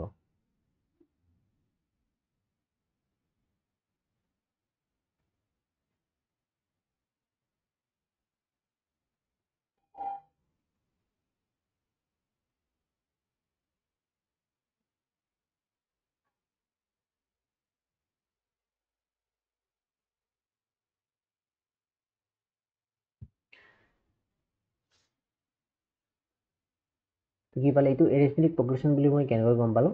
ফাৰ্ষ্ট টাৰ্মটো আমাক দিছে 2, second term 4, third term 6, fourth term 8। যদিহে মই চাওঁ ইয়াৰ ডিফাৰেঞ্চ কিমান? 2, 2, 2, তাৰমানে ডিফাৰেঞ্চটো কি আছে? একেই আছে। ঠিক আছে, তাৰমানে এইটো কি হয়? আমাৰ এৰিথমেটিক প্ৰগ্ৰেশ্যন। আৰু এৰিথমেটিক প্ৰগ্ৰেশ্যনৰ ছামেশ্যনৰ ফৰ্মুলাটো হ'ল SN ইকুৱেল টু কি আছিল? n/2 2ij plus n-1 whole into d। এইটো আছিল ফৰ্মুলা এটা, আৰু আনটো ফৰ্মুলা হ'ল n/2 a plus l। Arithmetic প্ৰগ্ৰেশ্যনত ধুনীয়াকৈ ভিডিঅ' এটা বনাই দিয়া আছে, সেইটো চাই ল'ব যদি এইবিলাক নাজানে। এতিয়া এই দুটা ফৰ্মুলা মই কোনটো ফৰ্মুলা ইয়াত এপ্লাই কৰিম যাৰ ফলত নেকি মোৰ এনচাৰটো সহজতে ওলাব? মই এপ্লাই কৰিম ইয়াত ছেকেণ্ড ফৰ্মুলাটো, এইটো ফৰ্মুলা এপ্লাই কৰিম। কিয়? কাৰণ ইয়াত আমাক a আৰু l লাগে। a মানে হ'ল ফাৰ্ষ্ট টাৰ্ম, l মানে হ'ল লাষ্ট টাৰ্ম। ইয়াত যদি চাওঁ, প্ৰথম টাৰ্মটো আমি জানো 2, লাষ্ট টাৰ্মটো আমি জানো 20, তো দিয়াৰ ফলত আমি এইটো ফৰ্মুলা এপ্লাই কৰিলে একদম সহজতে উলিয়াব পাৰিম। ঠিক আছে, ঠিক আছে। তো ওপৰৰ ফৰ্মুলাটো আমি পাতি থকাৰ দৰকাৰ নাই, তাৰ কাৰণে মোক এক্সট্ৰাকৈ লাগিব এনৰ ভেলুটো। এতিয়া এনৰ ভেলুটো কেনেকৈ উলিয়াম মই সেইটো চাব। ফাৰ্ষ্ট মই এনৰ ভেলুটো উলিয়াই ল'ব লাগিব, তাৰ পৰা আহি মই গোটেইকেইটা ভেলু পালে সামেশ্যনৰ ভেলুটো পাম। হ'ল ইয়ালে। এতিয়া এনৰ ভেলুটো মই কি উলিয়াম, কেনেকৈ উলিয়াম চাব। ধৰি ল'লোঁ মই এ এন, অৰ্থাৎ এন নম্বৰ টাৰ্মটো কিমান, যিটো লাষ্ট টাৰ্ম দি আছে 20, সেইটো হ'ল আমাৰ N number term. A N equal to মই 20 ল'লোঁ, আৰু এ এনৰ ফৰ্মুলা মতে কি হয়, a plus n minus 1 whole into d মানে কি হয় 20 হয়। ইয়াৰ পৰা মই কি পাম, এ মানে কি, এ মানে হয় ফাৰ্ষ্ট টাৰ্ম, আৰু ফাৰ্ষ্ট টাৰ্মটো আমাক দিয়া আছে ইয়াত 2 বুলি কেনে। আকৌ ডিফাৰেঞ্চ মই কিমান পাইছোঁ, প্ৰত্যেক টাৰ্মৰ মাজত ডিফাৰেঞ্চ পাইছোঁ মই 2। তো ফাৰ্ষ্ট টাৰ্ম 2 আৰু ডিফাৰেঞ্চ 2, তো ইয়াত মই এই ভেলু 2 পাতিম। যিটো এনৰ ভেলু নাজানো বা সেইটো মই উলিয়াব লাগে, তো এইটো মই এন মাইনাছ 1 লিখিব লাগিব, আৰু ডি মানে কিমান 2 ইকুৱেল টু 20। ইয়াৰ পৰা পাম 2 plus twice n minus 2 equal to 20। ইয়াৰ পৰা পাম প্লাছ 2 মাইনাছ 2 কি হ'ব, কেঞ্চেল আউট হ'ব, সেইকাৰণে ৰ'ব টুৱাইজ এন ইকুৱেল টু 20। আৰু ইয়াৰ পৰা এনৰ ভেলু উলিয়াব 20 ডিভাইডেড বাই 2, যাৰ ভেলু হ'ব 10। তাৰমানে 10 নম্বৰ পদটো কি হয় মোৰ 20, তাৰমানে এই 20 মানে হ'ল 20, বা বেলেগকৈ ক'লে এই চিৰিজটো হ'ল 2 plus 4 plus 6 plus dot dot dot dot dot plus 20। এই চিৰিজটোত কেইটা টাৰ্ম আছে, কেইটা পদ আছে, 10টা পদ আছে। ঠিক আছে, এইটো এই 20 নহয়, এই 10, 10টা পদ আছে। তো দিয়াৰ ফৰ মই এই 10টা পদৰ যোগফল অৰ্থাৎ S10 উলিয়াব পাৰোঁ। S10 কিমান হ'ব, n/2 আছিল ফৰ্মুলা মতে, ফৰ্মুলাটো এবাৰ পাতি দিছোঁ, n/2 a plus n। n মানে হয় 10টা পদ আছে, তো 10 হ'ব n, 10/2 a মানে হ'ব ফাৰ্ষ্ট টাৰ্ম 2 আৰু লাষ্ট টাৰ্ম 20। কিমান হ'ব, 10ক 2 হৰণ কৰিলে 5 ইনটু এইটো হ'ব 22, আৰু দুটা মাল্টিপ্লাই কৰিলে পাম 110। তাৰমানে এই পদকেইটাৰ যোগফল হ'ব 110। অপশ্যন বি এইটো হ'ব আমাৰ কাৰেক্ট এনচাৰ। বুজি পালে? আহিছোঁ নেক্সট কুৱেশ্যনত। ৰিজনিঙৰ কুৱেশ্যন, সময় দিছোঁ 30 ছেকেণ্ড, ট্ৰাই কৰক।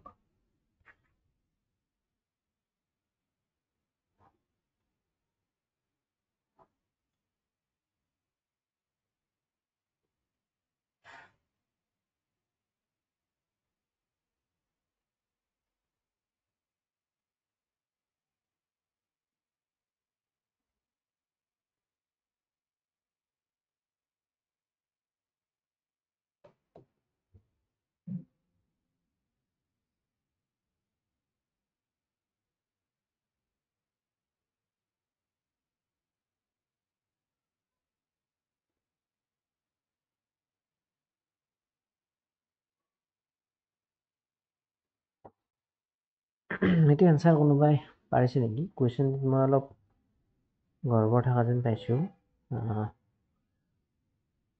এলফাবেটৰ পজিশ্যনৰ ওপৰত ভেলুবোৰ ফেচ কৰি কিনে ইয়াত উলিয়াব নোৱাৰি। এটা কাম কৰিব পাৰি, ইয়াত টি আছে, আৰু ইয়াত টিৰ ভেলু কিমান আছে, 2 আছে। ইয়াতো 2 টি আছে, আৰু এই টিটোৰ ভেলু আকৌ কি আছে, ইয়াত 2a আছে। এইটো ঠিকেই আছে, কিন্তু নেক্সট যদি চাওঁ, ইয়াতো a আছে আৰু ইয়াতো a আছে,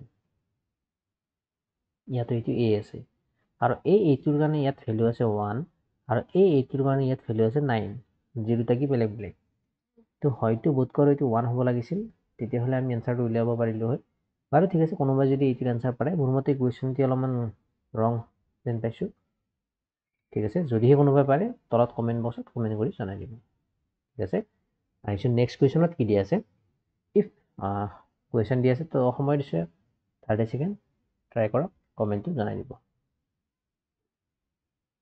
এনেকুৱা কুৱেশ্যন একেবাৰে ইম্পৰ্টেণ্ট, আহি থাকে এক্সামত, ইম্পৰ্টেণ্ট কুৱেশ্যন এইটো।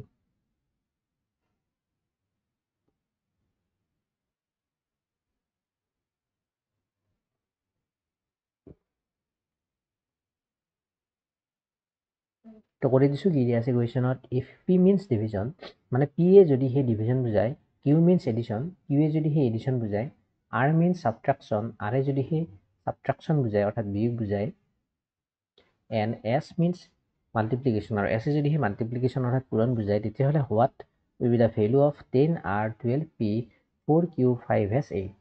মানে পি এ ডিভিজন অৰ্থাৎ বিভাজন, কিউ এ যোগ বুজায়, আৰ এ বিয়োগ বুজায়, এছ এ গুণফল বুজায়, তেতিয়াহ'লে ইয়াৰ ভেলু উলিয়াব লাগে। আমাক ষ্টেটমেণ্টটো দিয়া আছে 10 R 12 P 4 Q 5 S 8, 5 S 8।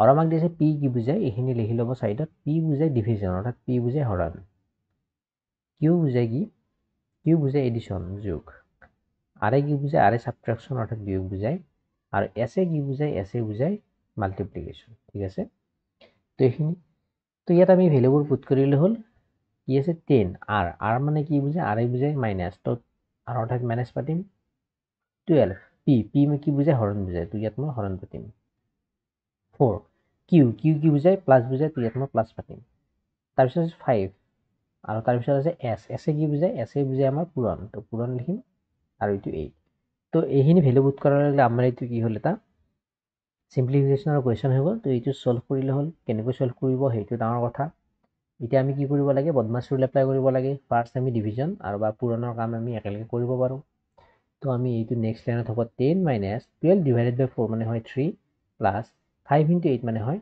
40 তো ইয়াৰ পৰা আমি লিখিব পাৰোঁ প্লাস কেইটা প্লাস কৰিম অৰ্থাৎ 10 আৰু 40 তো প্লাস কৰিলে পাম 50 মাইনাস তো নেক্সট লিখি মাইনাস 50 মাইনাস 3 মানে হ'ব 47 ক'ত ভুল হ'ল ক'ত ভুল হ'ল এনসারটো 47 নাই 10R 12P 12P 4Q 5S8 5S8 P means division P for division লিখিছো Q means addition R means subtraction R subtraction বুজায় লিখিছো আৰু S means multiplication S multiply বুজায় ঠিকে আছে লিখিছো এতিয়া এইটো যদি সলভ কৰোঁ আমি কি পাম 12 minus 12 divided by 4 মানে কি হয় 3 হয় আৰু 5 into 8 মানে কি হয় 40 হয় তো 40 plus 10 40 50 আৰু minus 47 হ'ব লাগে মোৰ মতে এনসাৰ অপচনত নাই চাব এবাৰ চেক কৰি কেনে কিন্তু এনসাৰ হ'ব লাগে 47 আহিছো নেক্সট কুৱেশ্যনত কি দিয়া আছে এইটো একদম সিম্পল কুৱেশ্যন সময় দিছো 30 সেকেন্ড পাৰ্সেন্টেজৰ কুৱেশ্যন based on mensuration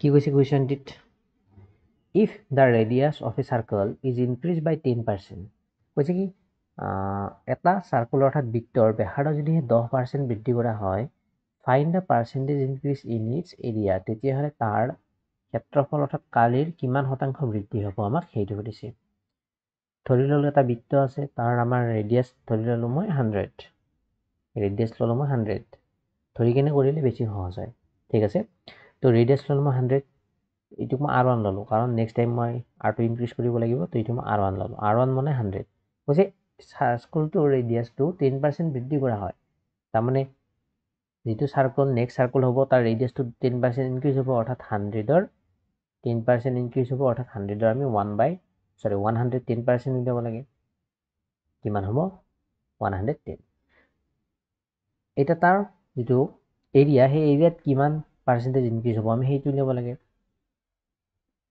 আমি কি পালো R1 পালো 100 আৰু R2 পালো 110 ঠিক আছে এতিয়া আমি ৰেডিয়াস উলাব এৰিয়া উলাব লাগে এতিয়া এৰিয়া কিমান হয় এৰিয়াটোক মই A1 ললো পাই R1 স্কয়াৰ হ'ব আৰু ইয়াৰ এৰিয়া কি হ'ব পাই R2 স্কয়াৰ আৰু এইটো আমি যদি চাও R1 আৰু R2 টো ইয়াত লাষ্টৰ ডিজিটটো ইয়াতো 0 আছে ইয়াতো 0 আছে তো এটা মই ক্যান্সেল কৰি দিব পাৰো ক্যান্সেল কৰি আকৌ প্ৰভাৱ নপৰে সেমে থাকিব কাৰণ এইটা আমি জাস্ট ধৰিহে লৈছো পার্সেন্টেজত এখিনি মিলি যাব তো এইটুক মই ইয়াতে মই 10 লিখিব ধৰিব পাৰো আৰু এইটুক মই ইয়াতে কি হৈ যাব 10 ধৰিলে এইটো হ'ব 10 এইটো 11 হৈ যাব তো এতিয়া ৰেডিয়াস কি হ'ব পাই টু পাই লিখিব R1 স্কয়াৰ অৰ্থাৎ 10 স্কয়াৰ তাৰমানে কি পাম 100 পাই পাম প্ৰথম সাৰ্কেলটোৰ এৰিয়া হ'ব 100 পাই আৰু সেকেন্ড সাৰ্কেলটোৰ এৰিয়া হ'ব পাই ইয়াত হ'ব 11 স্কয়াৰ অৰ্থাৎ 121 পাই সেকেন্ড সাৰ্কেলটোৰ এৰিয়া হ'ব 121 পাই এটা এৰিয়াটো কিমান ইনক্ৰিজ হ'ল ইয়াত যদি চাও এৰিয়াটো কিমান ইনক্ৰিজ হ'ল মাইনাস কৰিলে কি পাম 21 এৰিয়া ইনক্ৰিজ হ'ল যে পাৰ্সেন্টেজ ইনক্ৰিজ কি হ'ব পাৰ্চেণ্টেজ ইনক্ৰিজ হ'ব ইনক্ৰিজ ইন এৰিয়া যেনে কি হ'ল 21 ইনক্ৰিজ হৈছে ডিভাইডেড বাই অৰিজিনেল এৰিয়া কিমান আছিল 100 পাই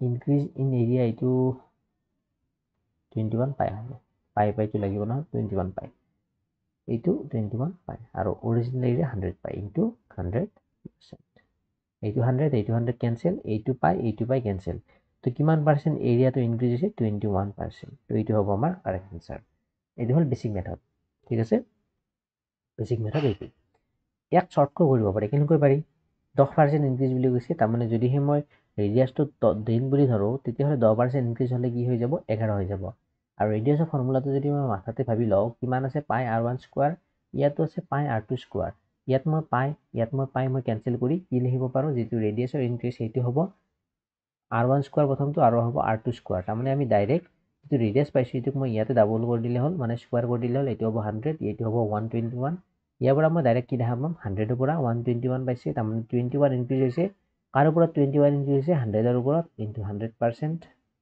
100 কেনসেল ডাইৰেক্ট মই ইয়াৰ পৰা 21% মানে এইখিনিৰ পৰাই মই এনসাৰটো উলিয়াই দিব পাৰো কিন্তু বুজাবলৈ ইমানখিনি দীঘলকৈ কৰি দিছো ঠিক আছে আইছো নেক্সট কোৱেশ্চনত এইটো ট্ৰাই কৰক প্ৰফিট এণ্ড লছৰ কোৱেশ্চন সময় দিছে 30 second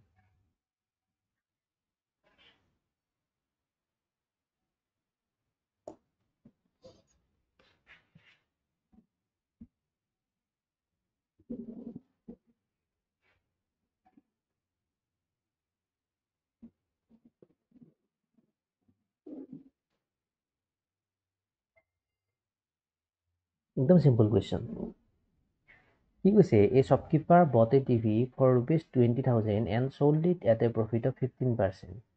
Find the selling price. কৈছে কি এটা shopkeeper মানে দোকানী এজনে bought a TV for 20,000 এটো অসমীয়াত ট্ৰান্সলেট কৰোঁতে ভুল হৈছে এজন দোকানী 50 টকাত নহয় bought a TV for man and sold it কোৱেশ্চনটো ভুল হৈছে এজন দোকানী কি কৰিলে এটা টিভি কিনিছে কিমান 2000 টকাত এইটো 20,000 হ'ব লাগে এটা টিভি কিনিলে তাৰ পিছত 15% লাভ হোৱাকৈ কি কৰিলে বিক্ৰী কৰিলে তেতিয়াহ'লে টিভিটোৰ বেচা মূল্য কিমান সেইটো উলিয়াব দিছে অৰ্থাৎ আমাক দি আছে কিনা প্ৰাইচ দি আছে অৰ্থাৎ কষ্ট প্ৰাইচ দি আছে কিমান 20,000 প্ৰফিট দি আছে 15% হল তেতিয়াহ'লে উলিয়াবলৈ ফাইন্ড দা সেলিং প্ৰাইচ কিমান হ'ব অৰ্থাৎ এসপি কিমান হ'ব সেইটো উলিয়াব লাগে তো এসপি ইকুৱেল টু হ'ব এসপি ইকুৱেল টু কি আছিল সেলিং প্ৰাইচত যিমান পাৰ্চেন্ট লাভ হৈছে সেইটো তাৰ মানে 20,000 এৰ মই কি উলিয়াব লাগে 15% লাভ হৈছে তাৰ মানে 20,000% লিখিছে 20,000 হ'ব লাগে 20,000 ৰ 115/100 অৰ্থাৎ 115% উলিয়াব লাগে কাৰণ 15% মোৰ লাভ হৈছে তাৰ মানে 115% উলিয়াব লাগিব 00 কেনসেল কি পালো 200 * 15 এইটোৰ ভ্যালু হ'ব 3000 তাৰ মানে লাভ কিমান হৈছে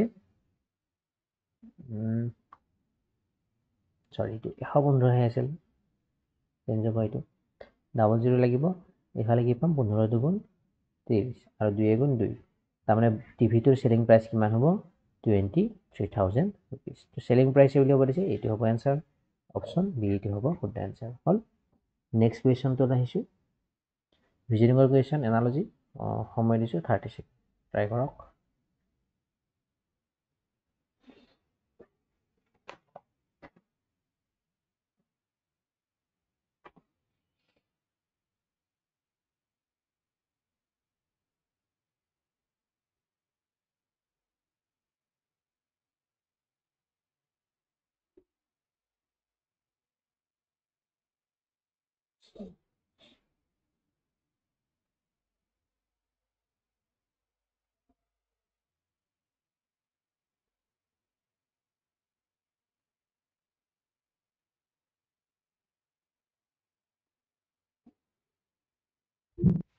একদম সিম্পল আমাক দি আছে 1649 is proportional to 100 question mark 16 মানে কি হয় 4 স্কয়ার হয় নেক্সট ভ্যালু দি আছে 7 স্কয়ার ইয়াত দি আছে 10 স্কয়ার এইটো কি হ'ব দিছে এতিয়া আমি যদি প্ৰথমটো আমি 4 স্কয়াৰ লৈছো তাৰ পিছতো আমি 7 স্কোৱাৰ লৈছোঁ মানে 4ৰ লগত +3 কৰি কিনে 7 স্কোৱাৰ ওলাইছোঁ। ইয়াত যদি 10 স্কোৱাৰ আছে ইয়াৰ লগত নেক্সট যিটো স্কোৱাৰ কৰিব লাগিব তাৰ লগতো +3 কৰিম, অৰ্থাৎ 10 + 3 13 হোল স্কোৱাৰ কৰিম। 13 হোল স্কোৱাৰ মানে কি হ'ব 169। তো কুৱেশ্যন মাৰ্কত হ'ব 169, অপশ্যন 4 এইটো শুদ্ধ এনচাৰ হ'ল।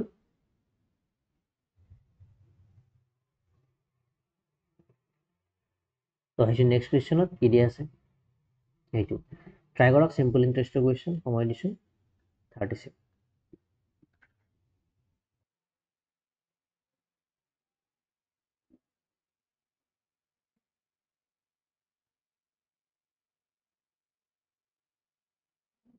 এনেকুৱা কুৱেশ্যন আমি বহুবাৰ কৰিছোঁ, একদম চিম্পল।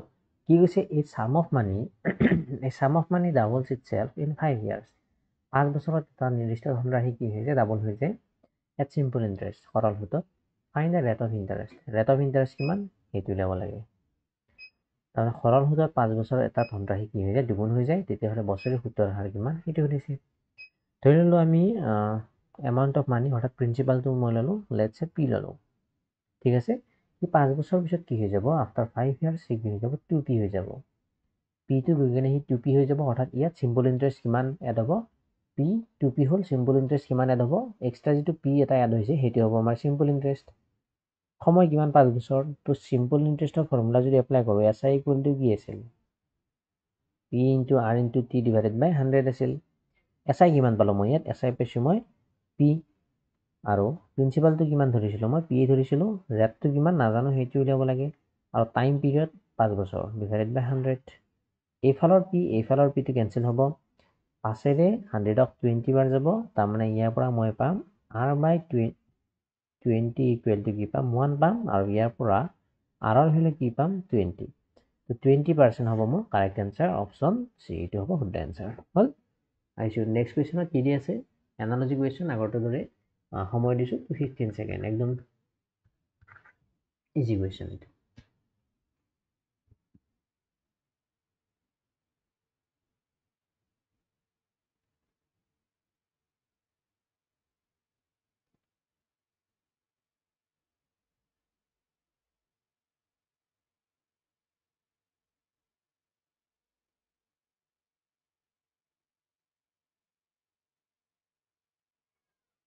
কি দি আছে 8 is proportional to 24 আৰু এই গোটেইটো proportional কুৱেশ্যন মাৰ্ক 32, ঠিক আছে। এতিয়া আমি মাথা মাৰিব লাগিব এই 8 আৰু এই 24ৰ মাজত কি ৰিলেশ্যন আছে যদিহে চাওঁ, মই কি দেখা পাম যিটো ছেকেণ্ড টাৰ্ম এই 24, এই 24ৰ যদি ডিজিটবোৰ ইনটু কৰোঁ অৰ্থাৎ 2 × 4 কৰোঁ কি পাম, ফাৰ্ষ্ট টাৰ্মটো পাম অৰ্থাৎ 8 পাম। ঠিক একেদৰে এই প্ৰথম টাৰ্মটো উলিয়াবলৈ এই ছেকেণ্ড টাৰ্ম যিটো সেইটো ডিজিটসমূহ যদি মাল্টিপ্লাই কৰোঁ 3 × 2, তেতিয়াহ'লে কি পাম ফাৰ্ষ্ট টাৰ্মটো পাম। তো ফাৰ্ষ্ট টাৰ্মটো কি হ'ব 6। অপশ্যনত 6 আছে, অপশ্যন 2 এইটো হ'ব শুদ্ধ এনচাৰ, চিম্পল। যদি 6 নাথাকিলে হয় তেতিয়াহ'লে আমি বেলেগ মাথা মাৰিলো হয়, যদি সেইটো পালোঁ তো সেইকাৰণে এইটো হ'ব। নেক্সট কুৱেশ্যন কি দি আছে, ডাইৰেকশ্যনৰ কুৱেশ্যন, সময় দিলোঁ 45 ছেকেণ্ড। ট্ৰাই কৰক এবাৰ, একদম চিম্পল ডায়েগ্ৰাম বনাই কিনে কৰিলে হয়।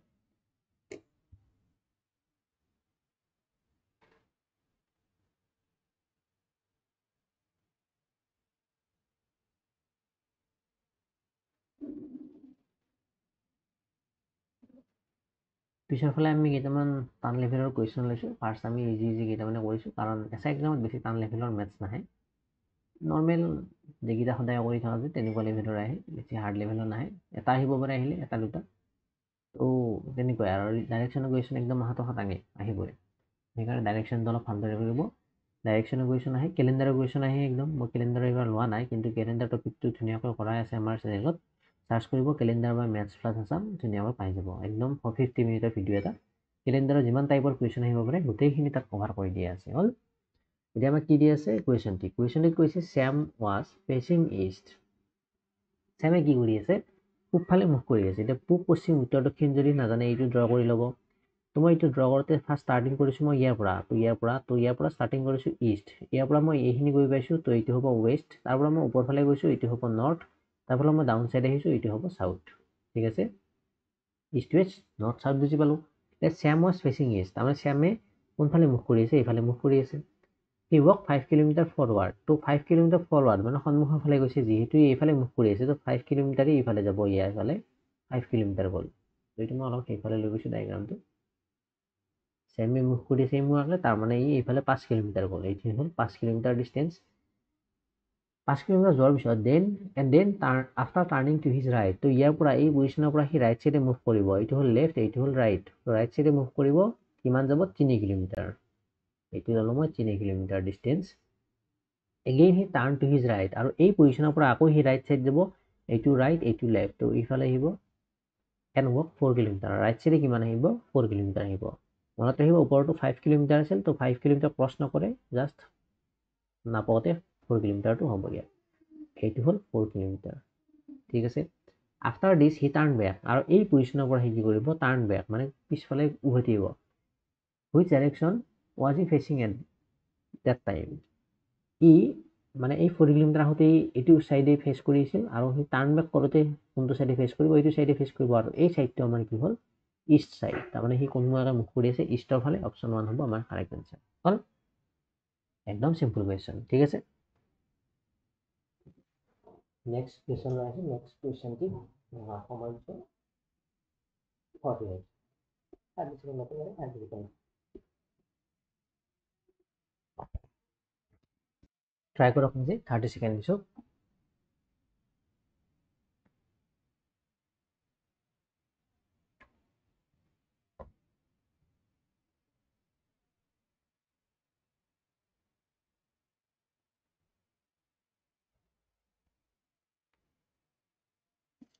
একদম সিম্পল কোয়েশ্চন কি দিয়ে আছে two pipes A and B can fill a tank in 10 hours and 15 hours respectively. If both pipes are open together, how long will it take to fill the tank?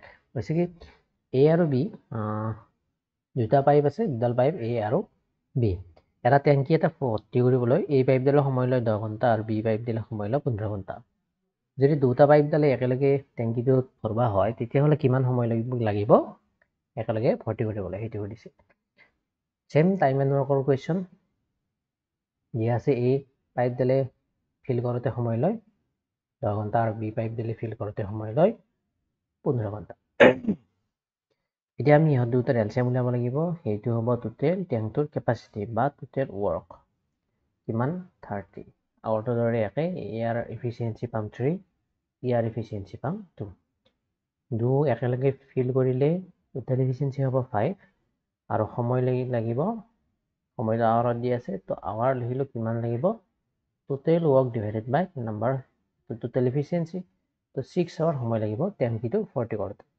তো আমাৰ option হ'ব option A 6 hour হ'ব আমাৰ correct answer হ'ল next কুৱেশ্যনটো আহিছোঁ কি দিয়া আছে কুৱেশ্যনটো চাওক ৰিজনিঙৰ কুৱেশ্যন ডাইৰেকশ্যনৰ ঠিক আছে 30 সেকেন্ড সময় দিছোঁ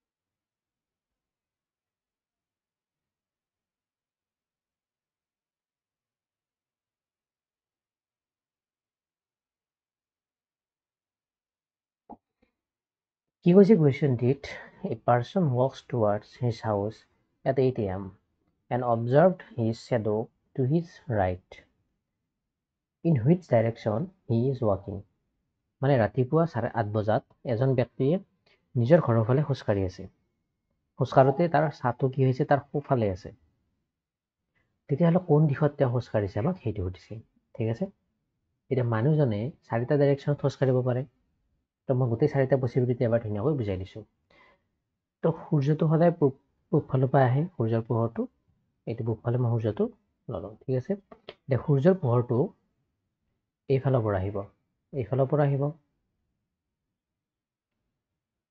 এইফালৰ পৰা হ'ল এতিয়া মানুহজনে যদিহে লেটছে পূব দিশে মুখ কৰি আছে তাৰমানে মানুহজনে এনেকুৱা পজিশ্যনত আছে পূবফালে মুখ কৰি আছে মানে মানুহজনে এনেকুৱাকৈ আছে বা মোক ক'ব গ'লে মানুহজনে এনেকুৱাকৈ ধৰিব লাগিব মানে মানুহজন এইটো এতিয়া তাৰ ছাটো কোনফালে সৃষ্টি হ'ব মানুহজনৰ পিছফালে অৰ্থাৎ এইখিনি তাৰ ছাটো সৃষ্টি হ'ব এতিয়া ছেকেণ্ড কণ্ডিশ্যন মতে যদি সেই মানুহজনে পূবফালে নাথাকি পশ্চিমফালে মুখ কৰি থাকে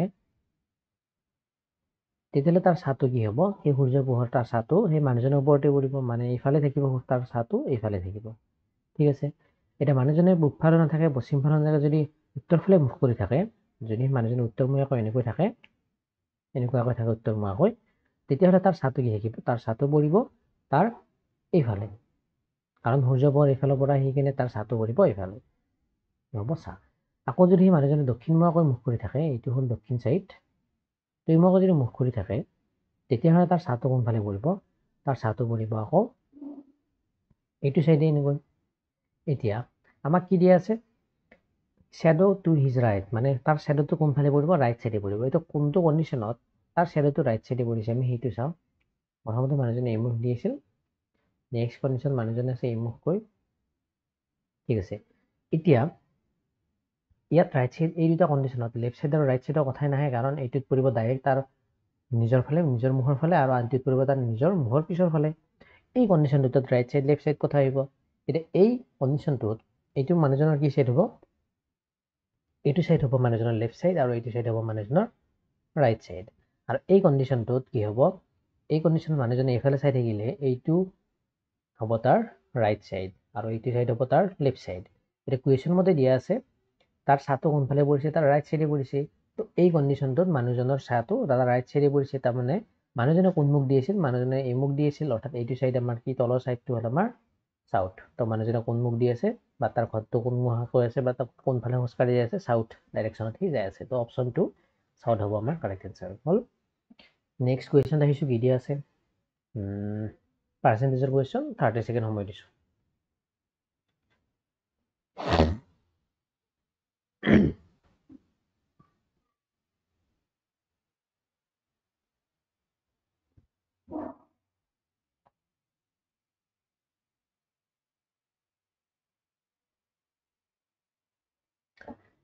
তো কৰি দিছোঁ, বেছি সময় নষ্ট নকৰোঁ। কি কৈ আছে, if a number is increase by 30% and then decrease by 20%।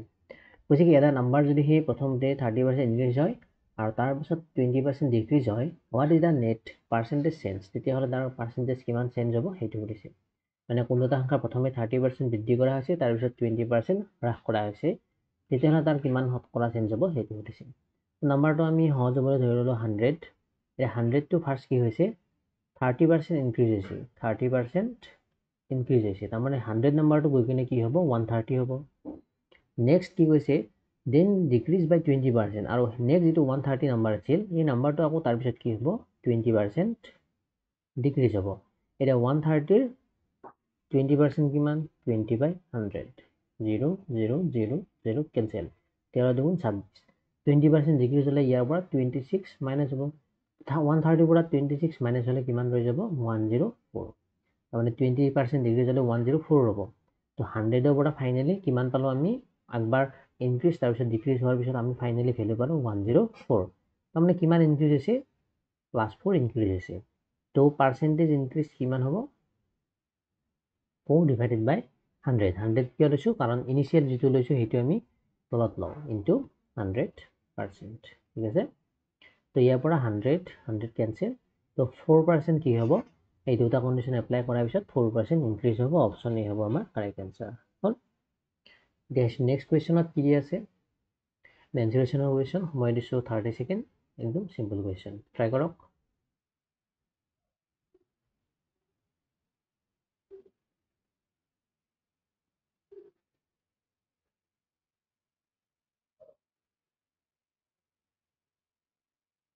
হ'ল, কি পালে এনচাৰ, কি দি আছে আমাক, if the area of a circle is 154 square centimetre, find its area, radius.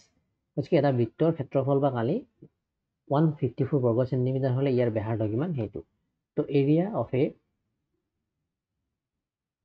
Circle কি হয়, পাই আৰ স্কোৱাৰ, আৰু এৰিয়াটো আমাক দি আছে 154 বুলি কেনে, তো এইটো হ'ব পাইৰ ভেলুটো কাটিব পাৰোঁ 22/7 আৰ স্কোৱাৰ। তো ইয়াৰ পৰা আমি আৰ স্কোৱাৰ কি পাম, 154 ইনটু 7/22, আৰু ইয়াৰ পৰা পাম 11 যাব 2 বাৰ, 11 যাব 14 টাইমছ, আৰু 2 যাব 14, 7 বাৰ। তো আৰ স্কোৱাৰ মানে মই কি পালোঁ, 7 ইনটু 7। তো ইয়াৰ পৰা আৰ স্কোৱাৰ মানে মই লিখিব পাৰোঁ 7 স্কোৱাৰ। তো therefore আৰ মানে কি হ'ব, 7। তাৰমানে ৰেডিয়াছ কিমান হ'ব, ৰেডিয়াছ হ'ব 7 চেণ্টিমিটাৰ। তো অপশ্যন চি এইটো হ'ব আমাৰ কাৰেক্ট এনচাৰ, বুজি পালে। নেক্সট কুৱেশ্যন আহিছোঁ কি দিয়া আছে মিচিং নাম্বাৰৰ কুৱেশ্যন সময় দিছোঁ 30 ছেকেণ্ড ট্ৰাই কৰক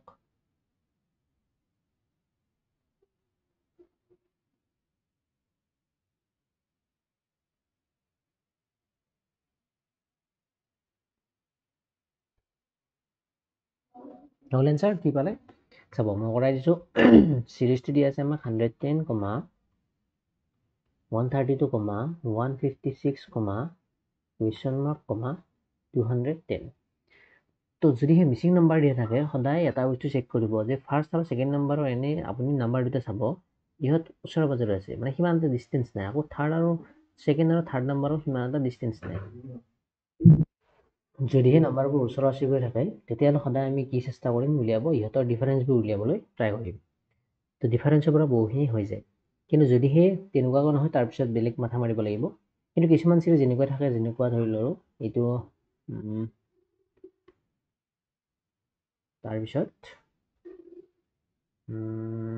ইয়াত মই আৰু এটা নাম্বাৰ ল'লোঁ ঠিক আছে তো এইটো চিৰিজ যদিহে আমি চাওঁ ইয়াত ফাৰ্ষ্ট আৰু ছেকেণ্ড নাম্বাৰৰ দুটা যদি চাওঁ মানে ওচৰা ওচৰি গৈ আছে কিন্তু ছেকেণ্ড আৰু থাৰ্ড নম্বৰটো চাওঁতে কি গম পালোঁ ডিফাৰেঞ্চটো বহুত আহি গ'ল থাৰ্ড আৰু ফ'ৰ্থ নম্বৰৰ ডিফাৰেঞ্চটো মানে বহুত বাঢ়ি গ'ল তো এই চিৰিজবোৰ যদিহে আমি এনেকুৱাকৈ দেখা পাওঁ মানে যদিহে ডিফাৰেঞ্চবোৰ বহুত বেছি হোৱা যেন দেখা পাওঁ মানে প্ৰপাৰলি মাইনাছ নকৰাকৈ এনে চাই কিনে যদি গম পাওঁ তেতিয়া এইটো আমি চাব লাগে মানে ছেকেণ্ডটোৰ পৰা ফাৰ্ষ্টটো ডিভাইড কৰি চাব লাগে কিমান পায় থাৰ্ডটোৰ পৰা ছেকেণ্ডটো ডিভাইড তেনেকৈ এইটোৰ পৰা এইটো ডিভাইড কৰি চাব লাগে কিন্তু এই কণ্ডিশ্যনত আমাৰ এইটো এনেকৈ নাই আমাৰ নাম্বাৰবোৰ ওচৰা পাজৰে আছে তো সেইকাৰণে আমি প্ৰপাৰ যিটো ফাৰ্ষ্ট আৰু ছেকেণ্ডৰ মাজত ডিফাৰেঞ্চটো সেইটো চেক কৰিব আমি তো আমাৰ ইয়াত এই দুটা টাৰ্মৰ মাজত ডিফাৰেঞ্চ কিমান আছে 110 আৰু 132ৰ মাজত ডিফাৰেঞ্চ কিমান আছে ইহঁতৰ ডিফাৰেঞ্চ হ'ল 22 ইহঁতৰ মাজত ডিফাৰেঞ্চ কিমান ইহঁতৰ মাজত ডিফাৰেঞ্চ হ'ব 4 আৰু এইফালে হ'ব 2 তো ইহঁতৰ ডিফাৰেঞ্চ নাজানো আৰু এইটোৰ ডিফাৰেঞ্চ আমি নাজানো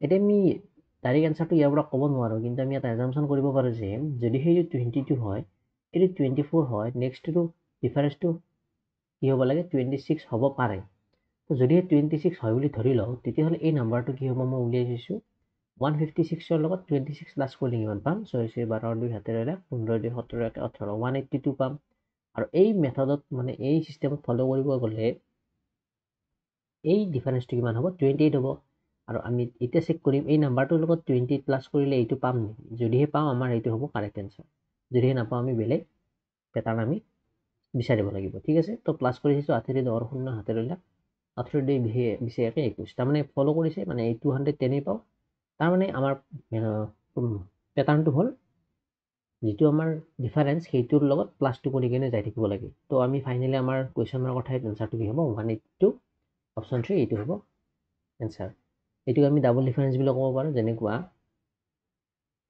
ডাবল ডিফাৰেঞ্চ নকৰিলে হয় এইটো ঠিক আছে হ'ল নেক্সট কুৱেশ্যন আহিছোঁ বুট এণ্ড ষ্ট্ৰীমৰ কুৱেশ্যন সময় দিছোঁ 30 ছেকেণ্ড ট্ৰাই কৰক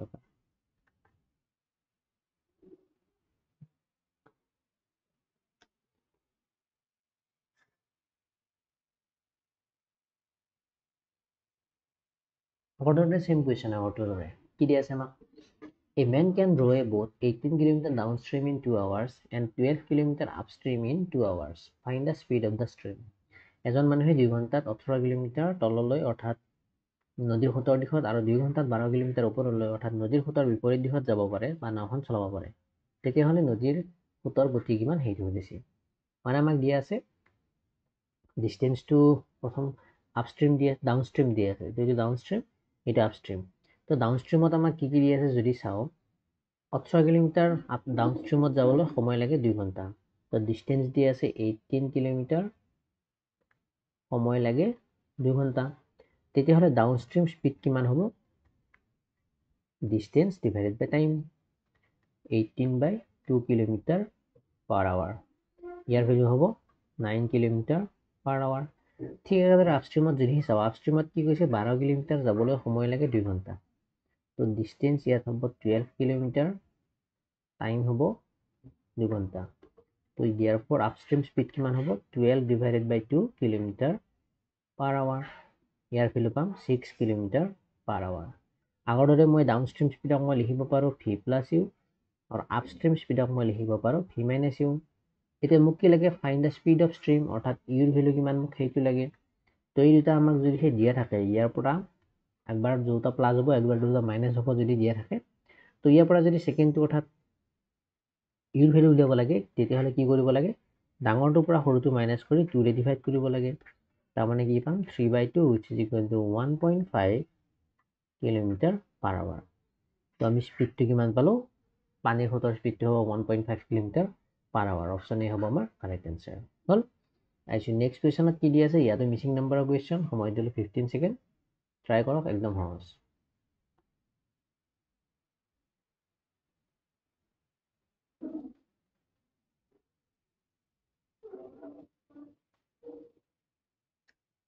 একদম সহজ কি দি আছে আমাক সিৰিজটো দি আছে 7 16 27 40 55 কুৱেশ্যন মাৰ্ক তো নাম্বাৰবোৰ চাই কিনে আমি ধৰিব পাৰোঁ যে নাম্বাৰবোৰ ওচৰে পাজৰে আছে তাৰ কাৰণে মই এই দুটাৰ ডিফাৰেঞ্চ চাম ডিফাৰেঞ্চ কিমান আছে ইহঁত দুটাৰ মাজৰ 9 ইহঁতৰ মাজৰ ডিফাৰেঞ্চ 11 ইহঁতৰ ডিফাৰেঞ্চ 13 ইহঁতৰ ডিফাৰেঞ্চ 15 তাৰমানে মই এইকেইটা নাম্বাৰকেইটা চাই কিনে মই কি বুজি পালোঁ এইকেইটা কি নাম্বাৰ অড নাম্বাৰ তো অড নাম্বাৰৰ ডিফাৰেঞ্চ চিৰিজ এইটো তো নেক্সট অড নাম্বাৰটো আমাৰ কি হয় 17 তাৰমানে এই নাম্বাৰটো কি হ'ব এই নাম্বাৰটো হ'ব 55 প্লাছ 17 আৰু প্লাছ কৰিলে কিমান পাম 3 লাখ 6 1 7 তো 72 তো 72 হ'ব আমাৰ কাৰেক্ট আনচাৰ অপশ্যনটো হ'ল নেক্সট কুৱেশ্যন টাইম এণ্ড ৱৰ্কৰ কুৱেশ্যন এইটো হোমৱৰ্ক দিছোঁ এনেকুৱা কুৱেশ্যন নাই এনেকুৱা কুৱেশ্যন কৰা নাই এইটো কৰিব 30 ছেকেণ্ড সময় দিছোঁ ঠিক আছে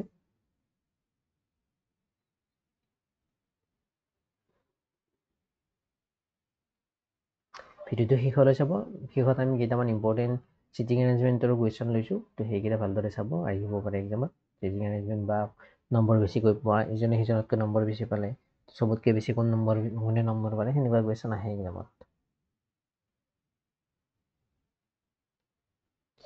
তো কি দি আছে কুৱেশ্যনটিত A can do a piece of work in 20 days এটা কাম A কৰোঁতে সময় লাগে 20 দিন and B can do the same work in 30 days আৰু সেই কামটো B কৰোঁতে সময় লাগে 30 দিন if they work together for 5 days what fraction of work is left যদি সেই দুয়ো একেলগে 5 দিন কাম কৰে তেতিয়াহ'লে কামটোৰ কিমান অংশ বাকী ৰৈ গ'ল সেইটো সুধিছে আমাক দি আছে A এটা কাম কৰিবলৈ সময় লাগে 20 দিন B সেইটো কাম কৰোঁতে সময় লাগে 30 দিন টোটেল ৱৰ্ক কিমান হ'ব 20 আৰু 30ৰ এলচিয়াম 60 এইটো হ'ল আমাৰ টোটেল ৱৰ্ক তো এৰ এফিচিয়েঞ্চি হ'ব 3 এণ্ড বিৰ এফিচিয়েঞ্চি হ'ব 2 ঠিক আছে ইয়ালে এতিয়া এ আৰু দুই মিলি কেনে কাম কৰে তো দুই মিলি কেনে এফিচিয়েঞ্চি কিমান হ'ব 5 আৰু দুই মিলি কেনে কেইদিন কাম কৰে 5 দিন কাম কৰে তো 5 দিন যদি এ আৰু বি মিলি কাম কৰে টোটেল এফিচিয়েঞ্চি হ'ব 5 × 5 অৰ্থাৎ 25 কাম কি হ'ল দুয়ে মিলি কেনে 5 দিনত কমপ্লিট কৰিলে কাম আছিল কিমান কাম আছিল আমাৰ টোটেল কাম আছিল 60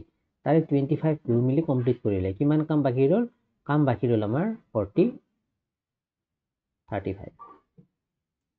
35 আমাৰ কাম বাকী ৰ'ল এইটো হ'ল আমাৰ ৰিমেইনিং ৱৰ্ক 35 কাম বাকী ৰ'ল এতিয়া সুধিছে আমাক কিমান পোৰ্চন অৰ্থাৎ কিমান ফ্ৰেকশ্যন কাম বাকী ৰ'ল তো ফ্ৰেকশ্যনত যদি লিখিব লাগে 35 কাম বাকী ৰ'ল কিমানৰ ভিতৰত 60ৰ ভিতৰত এইটো কেনচেল কৰিলে এইটো হ'ব 10 এইটো কেনচেল কৰিলে এইটো হ'ব 7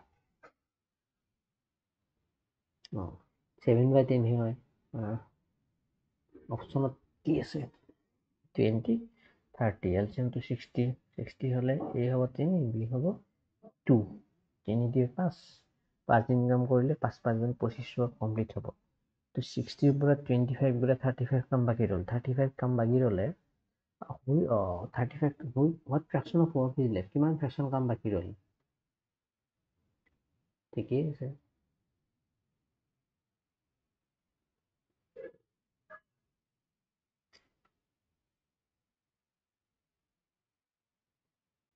সেভেন বাই 10 হয়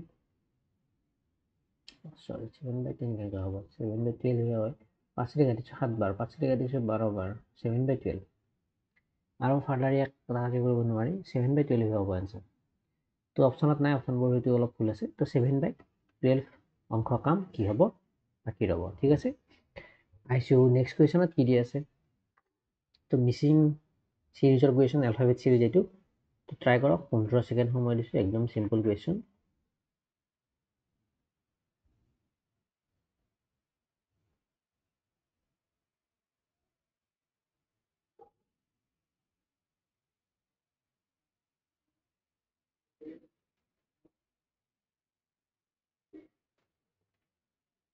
কি হল এনসাৰ সব বুঝাই দিছো আমাক দিছে সিৰিজ টু এসি FH KM PR question mark ঠিক আছে হল এতিয়া আমি চাম AC FH KM PR তো A আৰু C ৰ মাজত মানে A ৰ পৰা C কেনেকৈ পাম +1 কৰিলে পাম F ৰ পৰা H কেনেকৈ পাম F এটা এৰি অৰ্থাৎ এটা প্লাস কৰিলে H পাম এটা প্লাস বা এটা এৰিব লাগিব তো প্লাস কৰোঁতে দুটা কৰিব লাগিব কাৰণ A লগত 1 প্লাস কৰিলে B পায় 2 প্লাস কৰিলে C পাম ইয়াতো 2 প্লাস K ৰ লগত 2 প্লাস কৰিলে কি পাম LM তো ইয়াতো +2 হ'ব PQR ঠিক আছে এতিয়া ইয়াত যিটা দুটা নাম্বাৰ পাম সেই দুটা কি হ'ব মান দুটাৰে ভ্যালু +2 হ'ব U VX ইয়াতো +2 এপ্লাই হৈ আছে T UV ইয়াতো +2 আছে U VW ইয়াতো আছে VW তো এইটো আমাৰ কেনসেল ইয়াত +1 হৈ আছে এইটো কেনসেল এইটো হ'ব নোৱাৰে এতিয়া চাম এই দুটাৰ ৰিলেচন কি আছে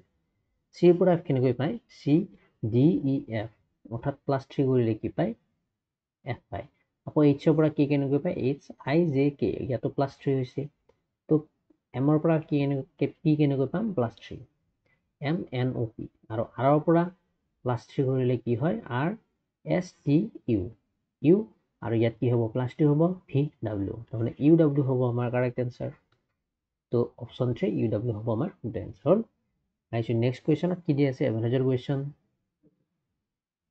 ট্ৰাই কৰক 30 সেকেন্ড সময় দিছো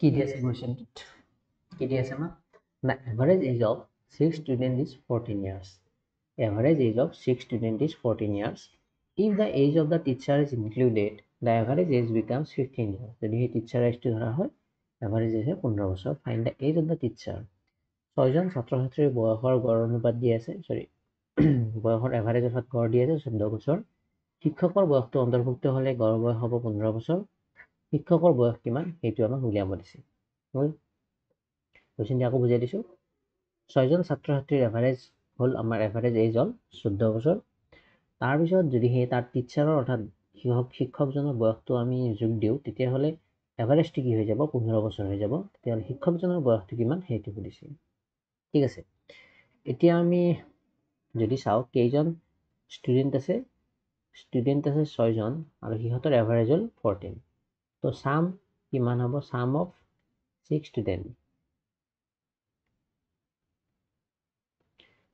তো 6জন ছাত্ৰ ছাত্ৰীৰ বয়সৰ যোগফল কিমান হ'ব 14 × 6 কিমান হ'ব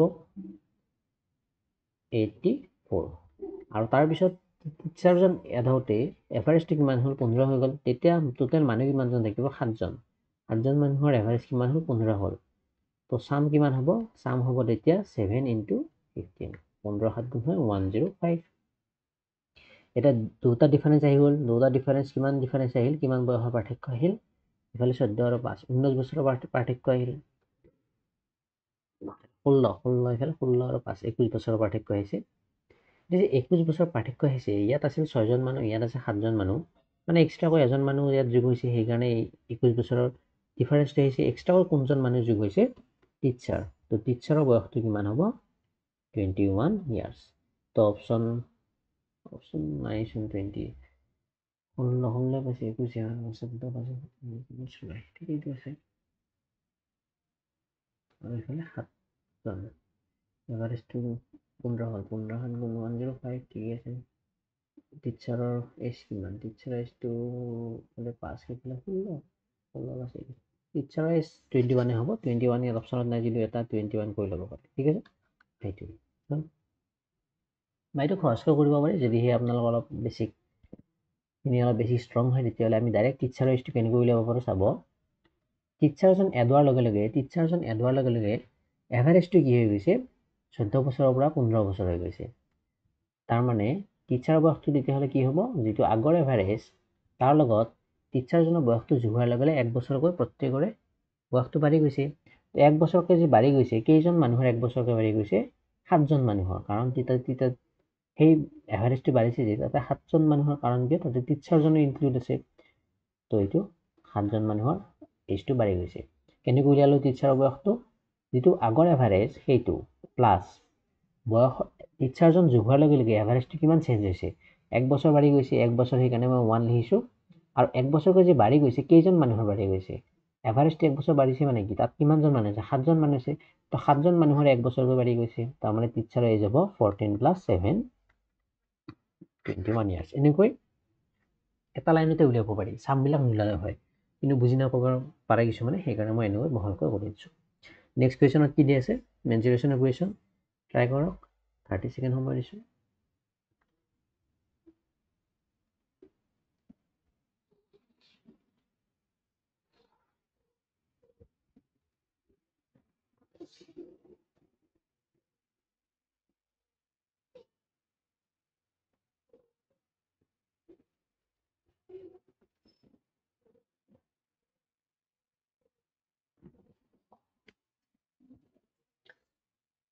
কৈছে কি if the side of a square is increased by 20%, find the percentage change in its area. কিমান পাৰ্চেণ্ট এৰিয়াত চেঞ্জ হয় সেইটো উলিয়াব দিছে।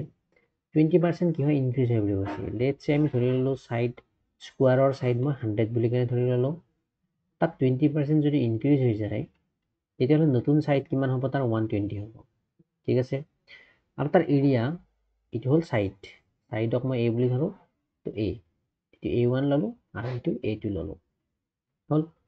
এতিয়া তাৰ এৰিয়া কিমান হ'ব? ইয়াত হ'ব এৰিয়া হ'ব A1 square which is equal to 100 square. কিমান পাম? এইটো। আৰু এইটো অৰ্থাৎ এৰিয়াটোৰ স্কুৱাৰ কিমান হ'ব? 120 স্কুৱাৰ, 144,000 এইটো। আৰু ইহঁত দুটা ডিফাৰেঞ্চ কিমান? ইনক্ৰিজ ডিক্ৰিজ উলিয়াবলৈ আমি ডিফাৰেঞ্চ জানিব লাগিব। ডিফাৰেঞ্চ হ'ব 4400। তো পাৰ্চেণ্টেজ ইনক্ৰিজ কিমান? ইনক্ৰিজ হৈছে ইয়াত। তো পাৰ্চেণ্টেজ ইনক্ৰিজ হ'ব যিটো ডিফাৰেঞ্চ ডিভাইডেড বাই যিটো initial area into 100। 00 cancel, 80 cancel, ক'ৰবাত এটা 0 এটা ক'ৰবাত ৰৈ গৈছে। ক'ত ৰৈছে? ক'ত ৰয়?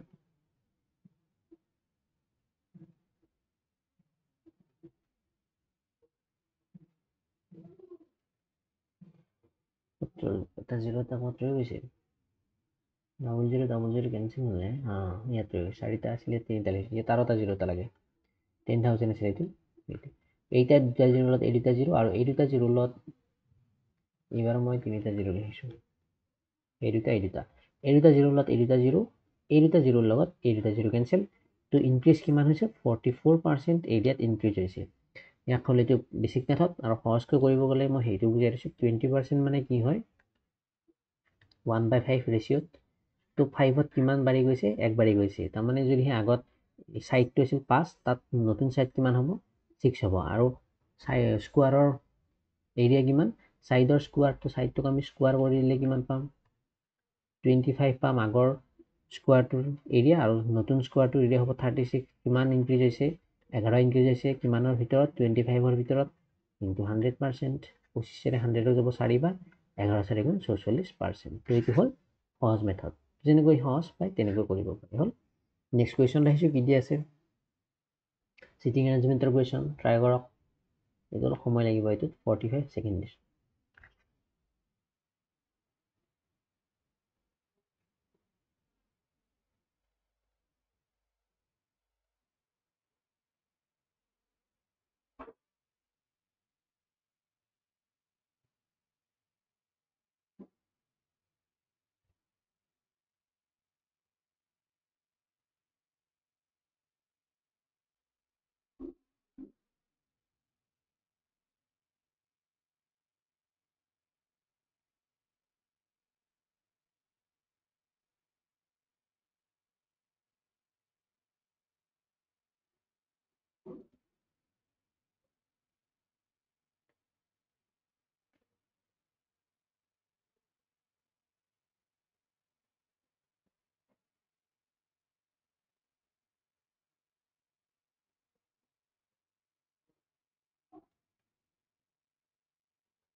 কি দিয়েছে কুৱেশ্যনটিত প্ৰীতি স্ক'ৰ্ড মোৰ দেন ৰাহুল প্ৰীতিয়ে ৰাহুলতকৈ বেছি মাৰ্কছ পাইছে Jamuna scored as much as Divya দিব্যাই যিমান নম্বৰ পাইছে যমুনাই সিমান নম্বৰ পাইছে লকিতা স্ক'ৰ্ড লেছ দেন মঞ্জুতকৈ লকিতাই কম নম্বৰ পাইছে ৰাহুল স্ক'ৰ্ড মোৰ দেন যমুনা ৰাহুলে যমুনাতকৈ বেছি নম্বৰ পাইছে মঞ্জু স্ক'ৰ্ড লেছ দেন দিব্যা আকৌ মঞ্জুই দিব্যাতকৈ কম নম্বৰ পাইছে হু স্ক'ৰ্ড দ্য লয়েষ্ট চবতকৈ কম নম্বৰ কিমান কোনে পাইছে সেইটো সুধিছে ফাৰ্ষ্ট আমাক কি দিছে প্ৰীতি স্ক'ৰ্ড মোৰ দেন ৰাহুল তো মোৰ হ'লে মই গ্ৰেটাৰ দেন দিম আৰু লেছ হ'লে মই লেছ দেন দিম ঠিক আছে মোৰ হ'লে গ্ৰেটাৰ দেন এডাল লেছ হ'লে লেছ দেন এডাল আৰু যিটো সমান হয় এইটো এতিয়া কৈছে প্ৰীতি স্ক'ৰ্ড মোৰ দেন ৰাহুল তাৰমানে প্ৰীতিয়ে ৰাহুলতকৈ বেছি পাইছে ঠিক আছে তাৰপৰা কৈছে Jamuna scored as much as Divya মানে যমুনাই যিমান পাইছে দিব্যাও সিমান পাইছে Lakita scored less than Manju লকিতাই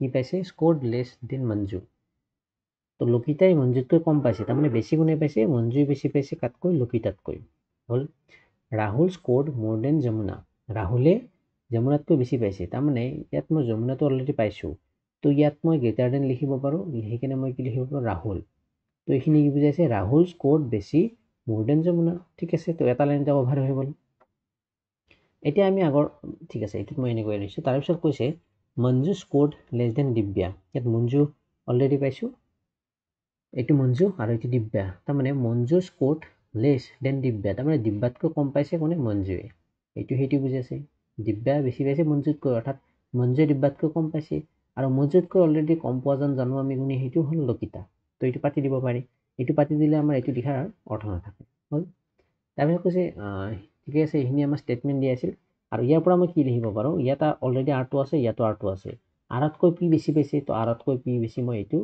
ইয়াত আনি দিলোঁ তাৰমানে ফাইনেল ষ্টেটমেণ্টটো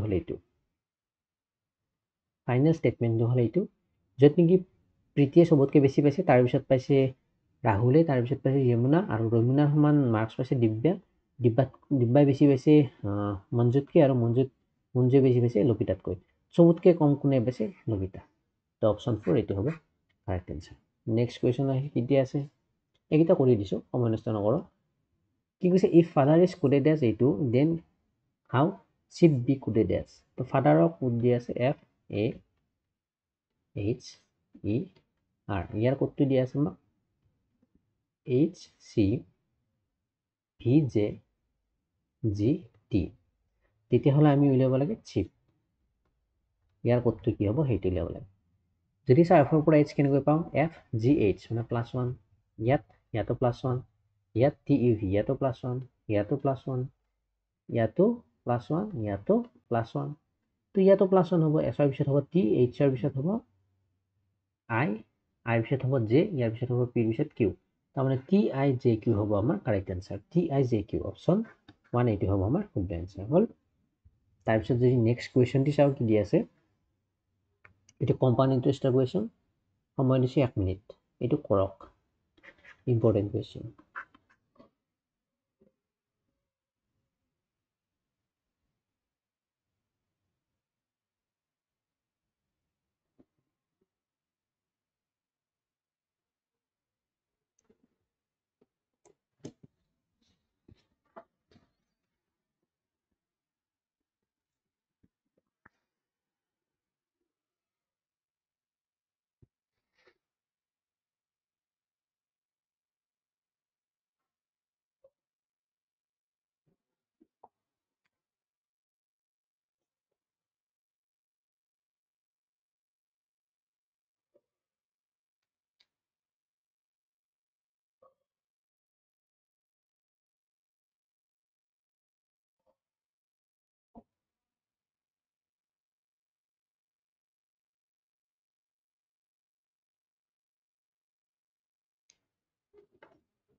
কি কৈছে কুৱেশ্যনটিত find the compound interest on rupees 12,000 at 10% per annum for 2 years compounded annually তো অসমীয়াত ভুল আছে মানে 12,000 টকাৰ অসমীয়াত কৈ দিছোঁ মই কি হ'ব কুৱেশ্যনটি 12,000 টকাৰ ওপৰত যদি বছৰি 10% কম্পাউণ্ড ইণ্টাৰেষ্টৰ হাৰত সুদ ভৰিব লাগে তেতিয়াহ'লে 2 বছৰ পিছত কম্পাউণ্ড ইণ্টাৰেষ্ট আমি কিমান দিব লাগিব সেইটো সুধিছে। তো চিয়াৰ ফৰ্মুলাটো কি হ'ল? চিয়াৰ ফৰ্মুলাটো হ'ল A ইকুৱেল টু আছিল P ইনটু R প্লাছ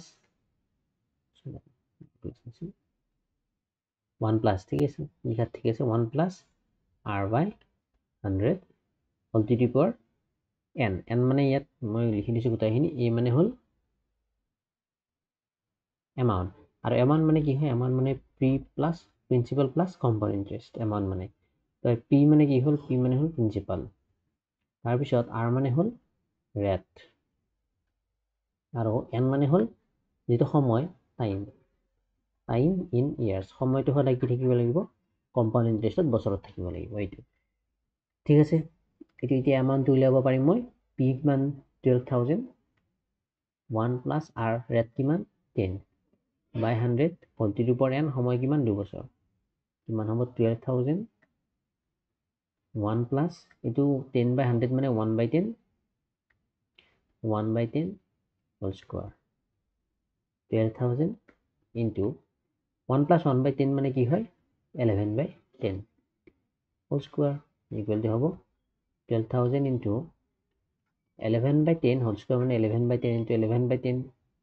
এতিয়া চিম্প্লিফাই কৰিলে এইটো 0 কেঞ্চেল, এইটো 0 কেঞ্চেল, কি হ'ব? 12 অৰ্থাৎ 120 ইনটু 121।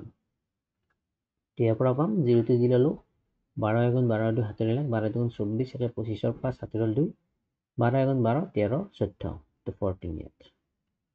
তাৰমানে এমাউণ্টটো কি হ'ল? এমাউণ্ট হ'ল 14,520। এমাউণ্ট হ'ল 14,520 ৰুপিজ। এইটো হ'ল এমাউণ্ট। আৰু এমাউণ্টটোত কি থাকে? প্ৰিন্সিপাল প্লাছ CI টো আমাক ইনক্লুড হৈ থাকে। তো P প্লাছ CI মানে হ'ল এইটো। এতিয়া মোক লাগে CI অনলি। তো CI কিমান হ'ব? 14,520 মাইনাছ P, আৰু প্ৰিন্সিপালটো আমাক কিমান দি আছে? 12,000। মাইনাছ কৰিলে পাম 2,520 ৰুপিজ। এইটো হ'ল আমাৰ কম্পাউণ্ড ইণ্টাৰেষ্ট। অপশ্যন বি এইটো হ'ব আমাৰ শুদ্ধ এনচাৰ। হ'ল, ঠিক আছে। এতিয়া আহিছোঁ আমি আজি মেৰাথনৰ লাষ্ট কুৱেশ্যনটি। তো লাষ্ট কুৱেশ্যনটিত কৰিবলৈ মই সময় দিছোঁ 30 ছেকেণ্ড দিছোঁ। 30 ছেকেণ্ডত হৈ যাব, ট্ৰাই কৰক।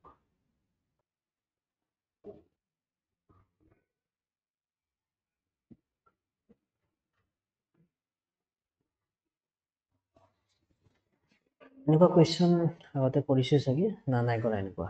কৰক, ট্ৰাই কৰক এবাৰ।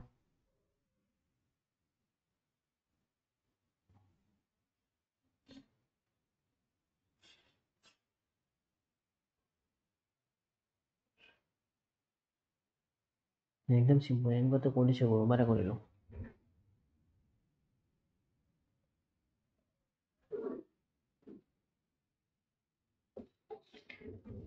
কুৱেশ্যনটোত কি দি আছে চাব।